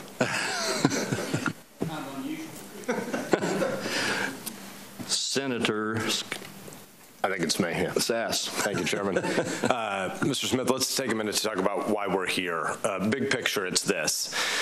There's a really small group of credit bureaus in America, and by really small, I mean 3. And if you're an American who buys a home or a car, you typically have to be cleared by one of those three. And even if you don't have a relationship with one of the three, if you're a consumer who didn't choose this, so you think about the OPM hack, people were at least choosing to apply for a security clearance or to work for the federal government. We have people here who didn't have any relationship with you and didn't choose to engage with you. If you get a credit card from one of the countless offers that Americans get every day in their mailbox, from department stores or gas stations or airlines, it's not uncommon for one of the three credit bureaus to then obtain your information. So what happens when something goes wrong? What happens when one of you big three is hacked? What happens if you're one of the 145 million Americans who are, in this case, had their information stolen? What happens if 5 years from now an American has their identity information stolen? What happens when there's a reasonable suspicion that folks at your organization may have engaged in insider trading? There's a lot of anxiety that Americans feel, and they're Americans who don't have the benefit of powerful attorneys and lobbyists. And for them, this hearing is one of their only shots at getting a full account of what went wrong, who's to blame, and what's going to happen about it in the future. So I'd like to discuss this question about those who were impacted by the breach and how long you think Equifax's exposure or responsibility lasts. If you're an American, if you're one of those 145 million, you don't have the ability to change your name, your mother's maiden name, your birth date, your social security number, and your organization has committed to providing identity monitoring services for the next year. But I'm curious about whether or not Equifax and your board have deliberated. Do you think your responsibility ends in 1 year, in 2 years, in 5 years, in 10 years? And if you think it ends at some point, if you try to think about the goodwill and balance sheet impact of all this, how can you explain to an American whose identity might be stolen later because of this breach why your responsibility would ever end? Does it end? I understand the question, and it extends well beyond a year, Senator.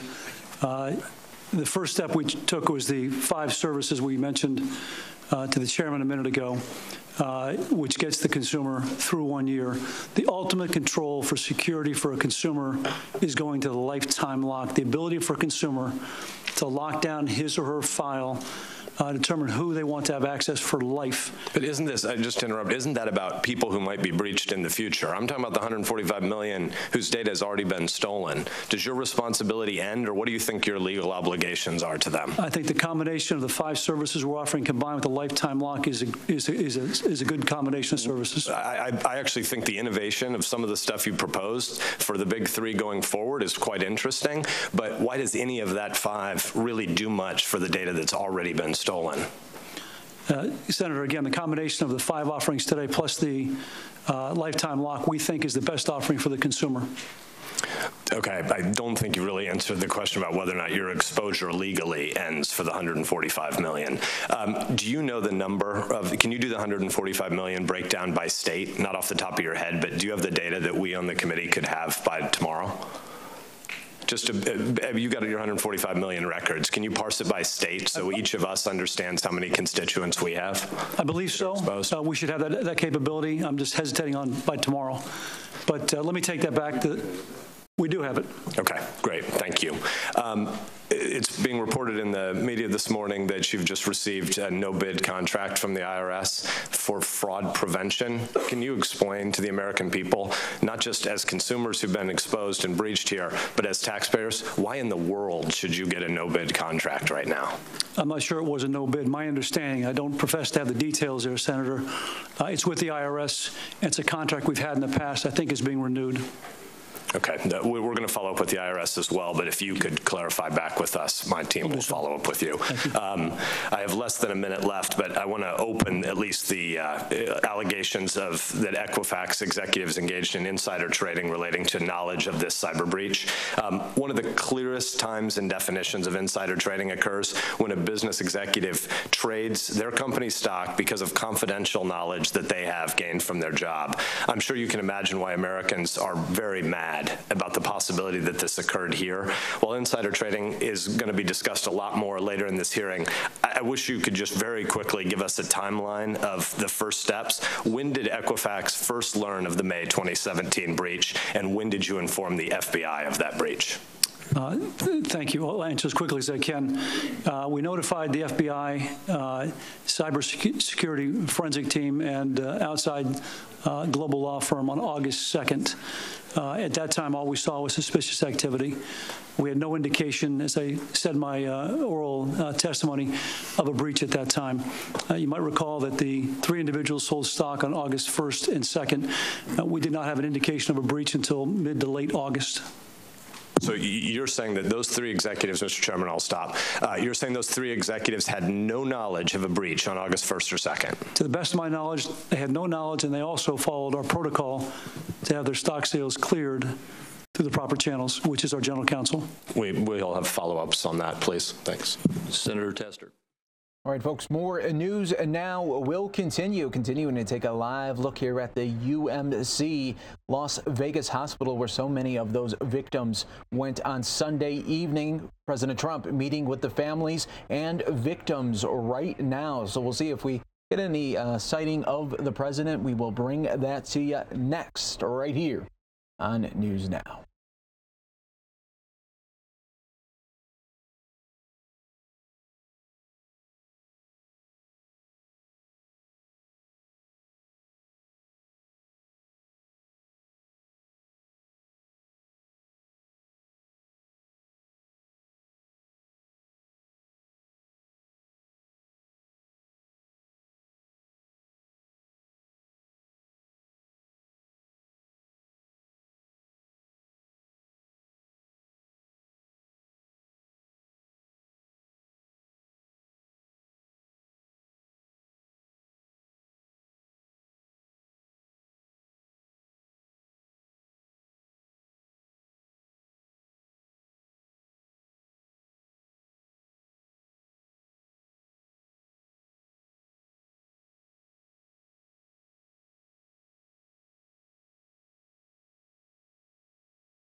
And welcome to News Now, taking a live look here at the hallway of the University Medical Center in Las Vegas. That's where the president is right now, meeting with some first responders as well as the victims and family members associated with that horrible tragedy on Sunday. So we'll continue to monitor that shot.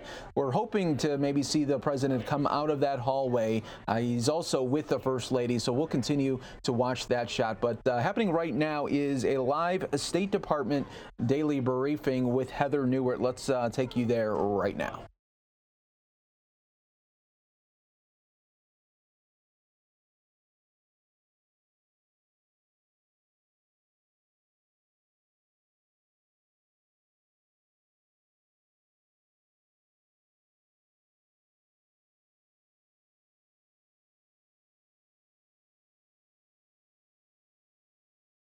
All right, just having a little bit of audio trouble there. We'll try to get that back here for you right here on News Now. Sometimes that stuff does happen. Let's try it one more time. Looks like we're getting something back.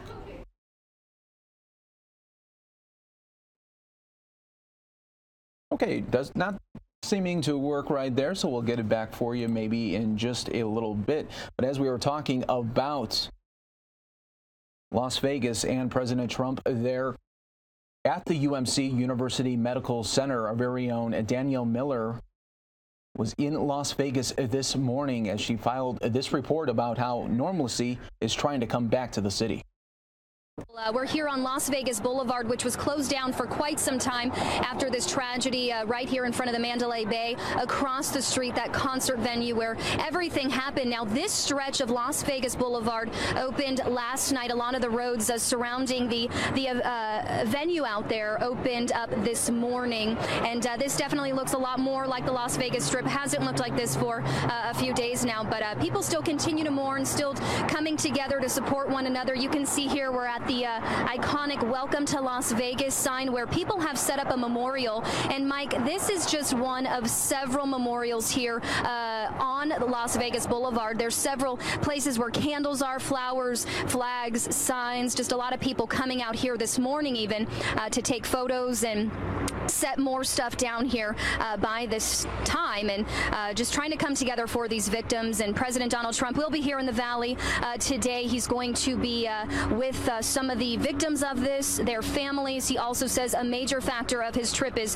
thanking all of the first responders who helped out in this tragic situation, who acted so swiftly and saved so many lives. And this Valley just continues to come together.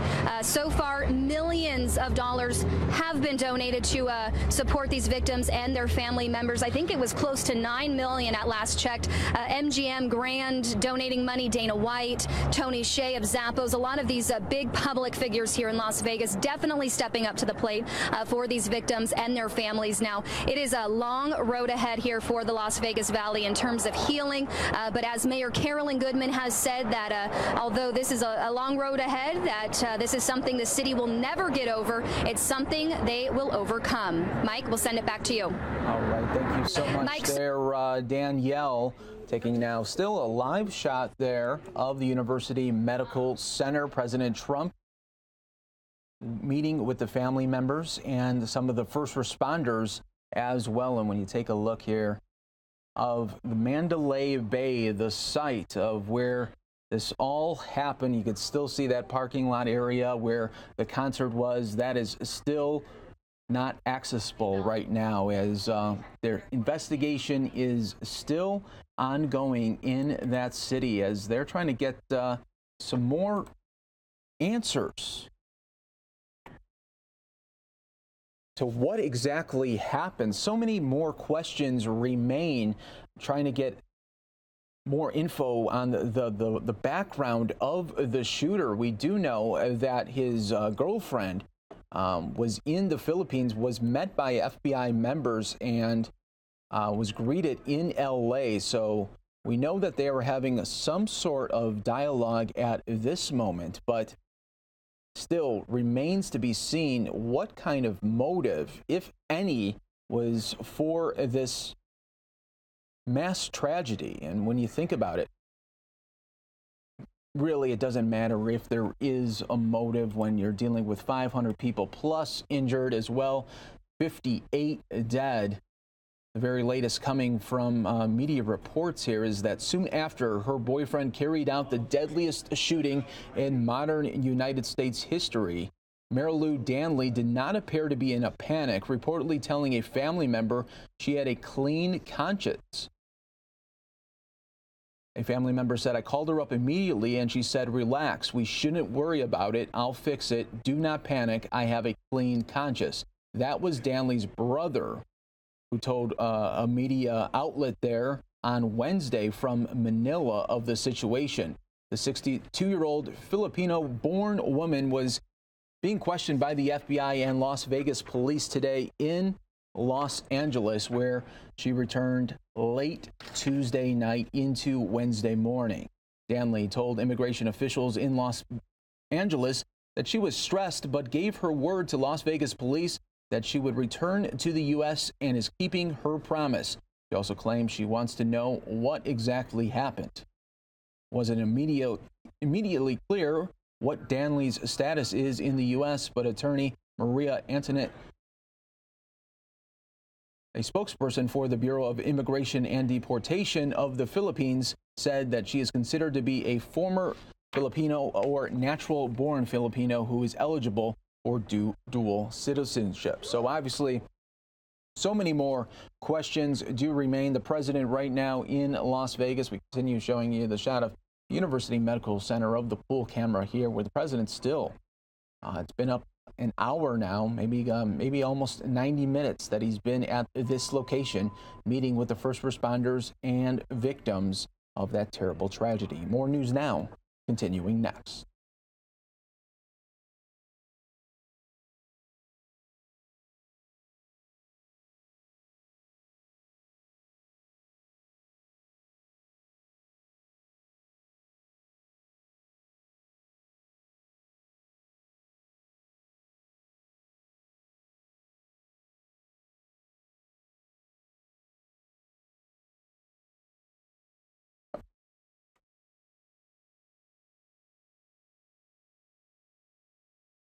All right, folks, so we are continuing to be here right with you on the Fox News Now stream.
All right, everybody, and welcome back here to News Now, where the president right now is at the University Medical Center in Las Vegas, where he is continuing to talk to first responders as well as police officials that helped in the tragedy that occurred there in Las Vegas just this Sunday. So we're just a couple of days really removed from this tragedy, and a lot of people still dealing with what exactly happened there. But the president is trying to offer his condolences to so many out there. And speaking of the president, earlier today, the Senate Intelligence Committee came together to talk about the Russia investigation that has been ongoing for quite some time.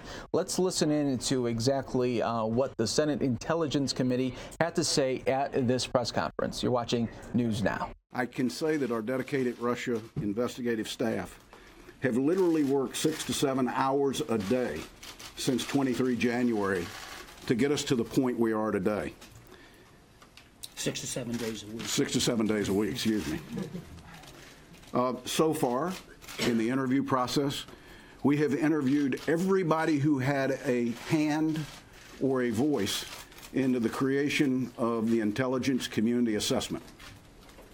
We have spent 9 times the amount of time that the community spent putting the ICDA together, reviewing the ICA, and reviewing all the supporting documents that went in it.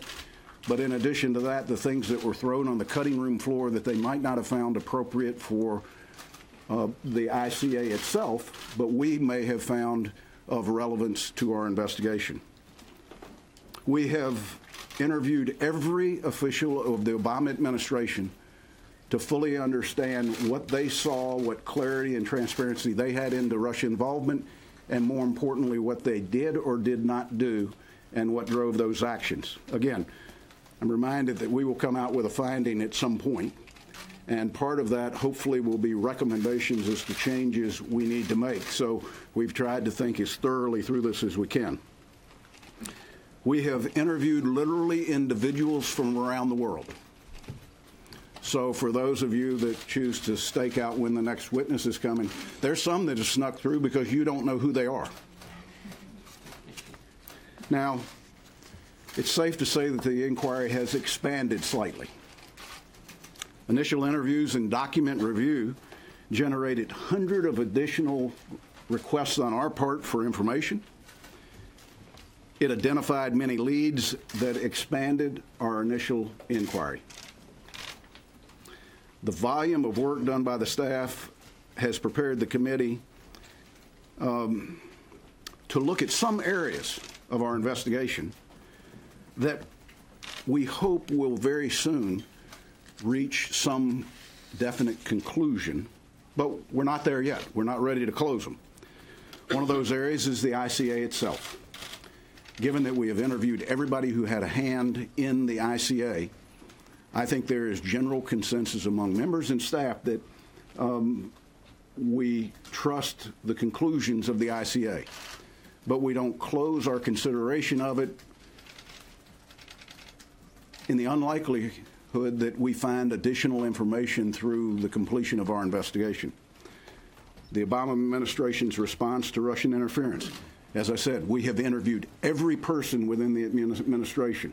They have volunteered and they have been unbelievably cooperative to come in and share everything they knew, and in most cases were interviewed for over 2 hours. The meeting at the Mayflower. Let me be specific. These are not issues that are closed. We have not come to any final conclusions. We have interviewed 7 individuals that attended the Mayflower event.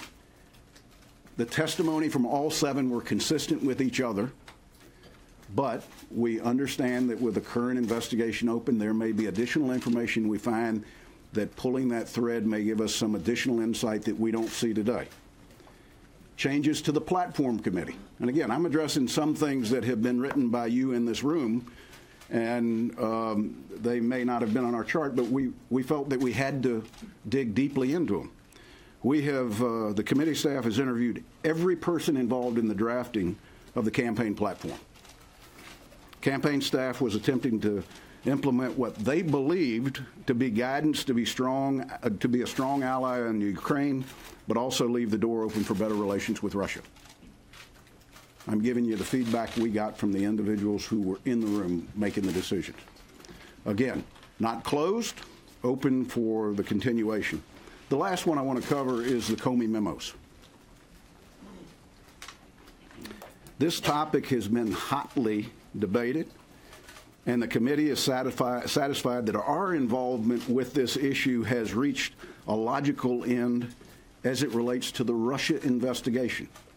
Now, again, this is not something that we've closed, but we have exhausted every person that we can talk to get information that's pertinent to us relative to the Russia investigation.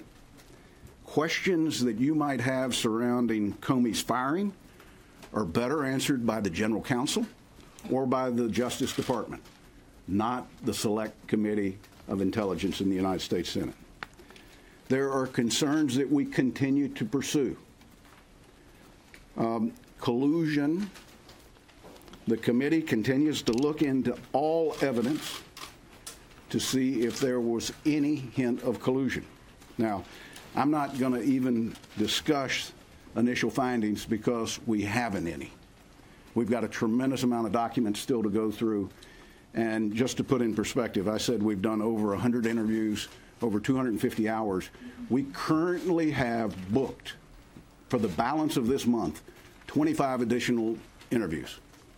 That may not end up being the total, but as of today, there are 25 individuals booked to meet with our staffs before the end of this month alone pertaining to the Russian investigation.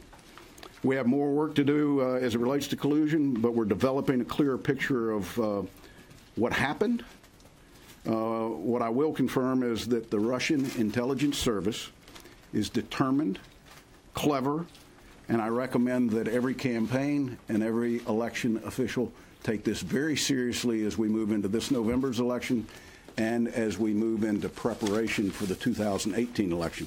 I'm going to ask the Vice Chairman to cover the other areas that we're in the process of pursuing. Well, thank you, Richard. And I want to say at the outset again, I'm very proud of this committee. I'm proud of the way the committee has acted. I'm proud of our staff and the enormous amount of work they've done. I know the Chairman and I see many of you daily in the hallways and know that this feels like it's taking a long time. It is taking a long time. But getting it right and getting all the facts is what we owe the American people. And as we've seen, you know, for example, you know, stories that emerged in the late summer around, you know, Mr. Trump Jr.'s meeting or the possibilities of a Trump Tower in Moscow. You know, Chairman and I would love to find ways to close things down, but we also still see strains and threads that we need to continue to pursue. I want to touch on two subjects. The first is, and echoing what Richard's already said, the Russian active measures efforts did not end on Election Day 2016. They were not only geared at the United States of America. We have seen Russian active measures take place in France. We've seen concerns raised in the Netherlands. We've seen concerns raised in Germany. And we need to be on guard. One of the things that is particularly troubling to both of us is the fact that it's become evident that 21 states' electoral systems were not all penetrated, but there was at least trying to open the door in these 21 states. It has been very disappointing to me, and I believe the Chairman as well, that it took 11 months for the Department of Homeland Security to reveal those 21 states, and still don't know why exactly last Friday was the date they chose to reveal that information, but still believe there needs to be a more aggressive whole-of-government approach in terms of protecting our electoral system. Remember, to make a change, even in a national election, doesn't require penetration into 50 states, arguably. And states like the Chairman's and mine could be key. You could pick 2 or 3 states in 2 or 3 jurisdictions and alter an election.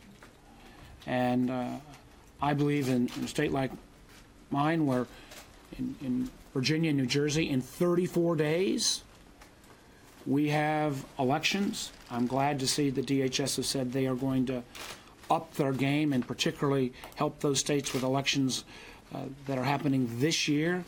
But we need to make sure that there is a organized, again, whole-of-government approach. I know in Virginia, for example, even before we discovered that we were one of the 21 states, I think the state electoral board, in an abundance of caution, decertified one set of machines that were touch screens that didn't have kind of a paper ballot or a paper trail to this.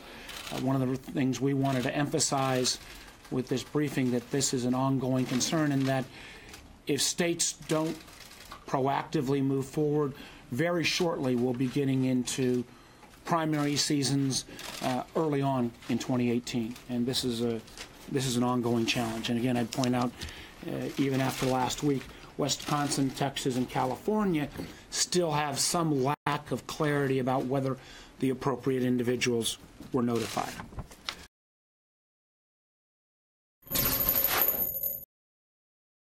We're taking you out live here right now, everyone. President Trump at the University Medical Center. Let's listen in. We met patients that were absolutely terribly wounded, and the doctors, the nurses, all of the people at the hospital have done a job that's indescribable. And they were full the night that it happened, before it happened. Correct. And they found room for many people. How many people came in? We had 100 come in, and we admitted 50. What I saw today is just an incredible tribute to professionalism, and what they have done is incredible, and you never want to see it again. That I can tell you. You know what? And the patience, the bravery. Some were very, very badly wounded, and they were badly wounded because they refused to leave. They wanted to help others because they saw people going down all over. And it's an incredible thing to see. There's tremendous bravery. The police department, incredible. The people themselves, incredible. People leaving ambulances to have somebody else go because they thought they were hurt, even more so. The professionalism of the doctors and the medical staffs at this hospital and at other hospitals. You're saying how the coordination that you had with other community covered everything. They did a perfect job. John, say a few words to the press. No, we couldn't be more proud of the community response. Every hospital took serious patients. Everybody took care of them well. And we've exercised our disaster plan in Las Vegas, and it was rolled out flawlessly. I have to tell you, it makes you very proud to be an American when you see the job that they've done. And people that would not be around today are up there, and they'll be leaving the hospital in a week or 2 weeks or 5 weeks. And in some cases, even in a few days. It's amazing. One in a few hours, and you would never have believed that. So I just want to congratulate everybody. It's incredible. Incredible what you've done. We met quite a few people, and believe me, they're very lucky to be here. And, what message do you have for them, Mr. President? Well, I think the only message I can say is that we're with you 100%. We are, in fact, I invited a lot of them over to the White House. I said, if you're ever in Washington, come on over to the Oval Office. And they're all saying, we want to do it. How do we do it? And believe me, I'll be there for them. But the message that I have is we have a great country, and we are there for you. And they're there for us. President, do you think we have a gun violence problem? We're not going to talk about that today. We won't talk about that. Of motive, sir? Not yet. We're looking. I can tell you it's a very sick man. He was a very demented person. We haven't seen that yet, but you will know very soon if we find something. We're looking very, very hard. I'm actually going over to the police department, who likewise, Doctor, have been incredible. Unbelievable. The fact that they were able to locate that zone and get in there, they say 11 minutes. Whatever it was, it kept him busy, and he stopped firing because he knew they were coming into that door at some point. I think they did an incredible job. The professionalism has just been amazing. So I want to thank you all. And we're now going over to the police headquarters. And doctors, thank you very much. We appreciate it. Fantastic. Fantastic. Thank you. Thank you. Any response to Rex Tillerson's comments, Leslie?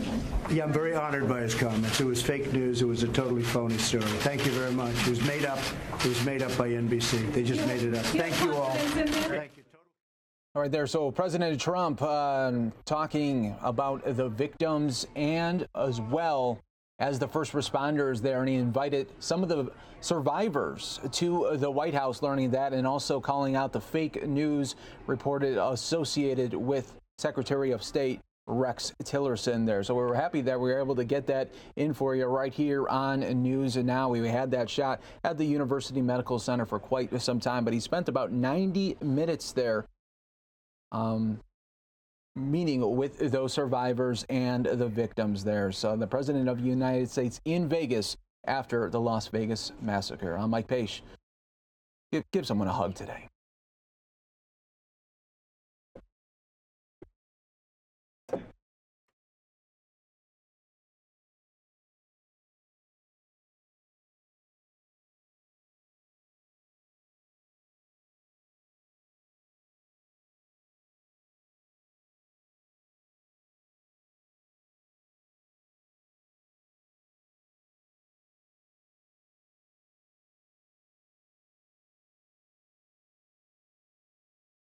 All right, folks, welcome to the Fox 10 News Now stream. We're just going to be taking an hour break right now. We'll be back at 4 o'clock Eastern.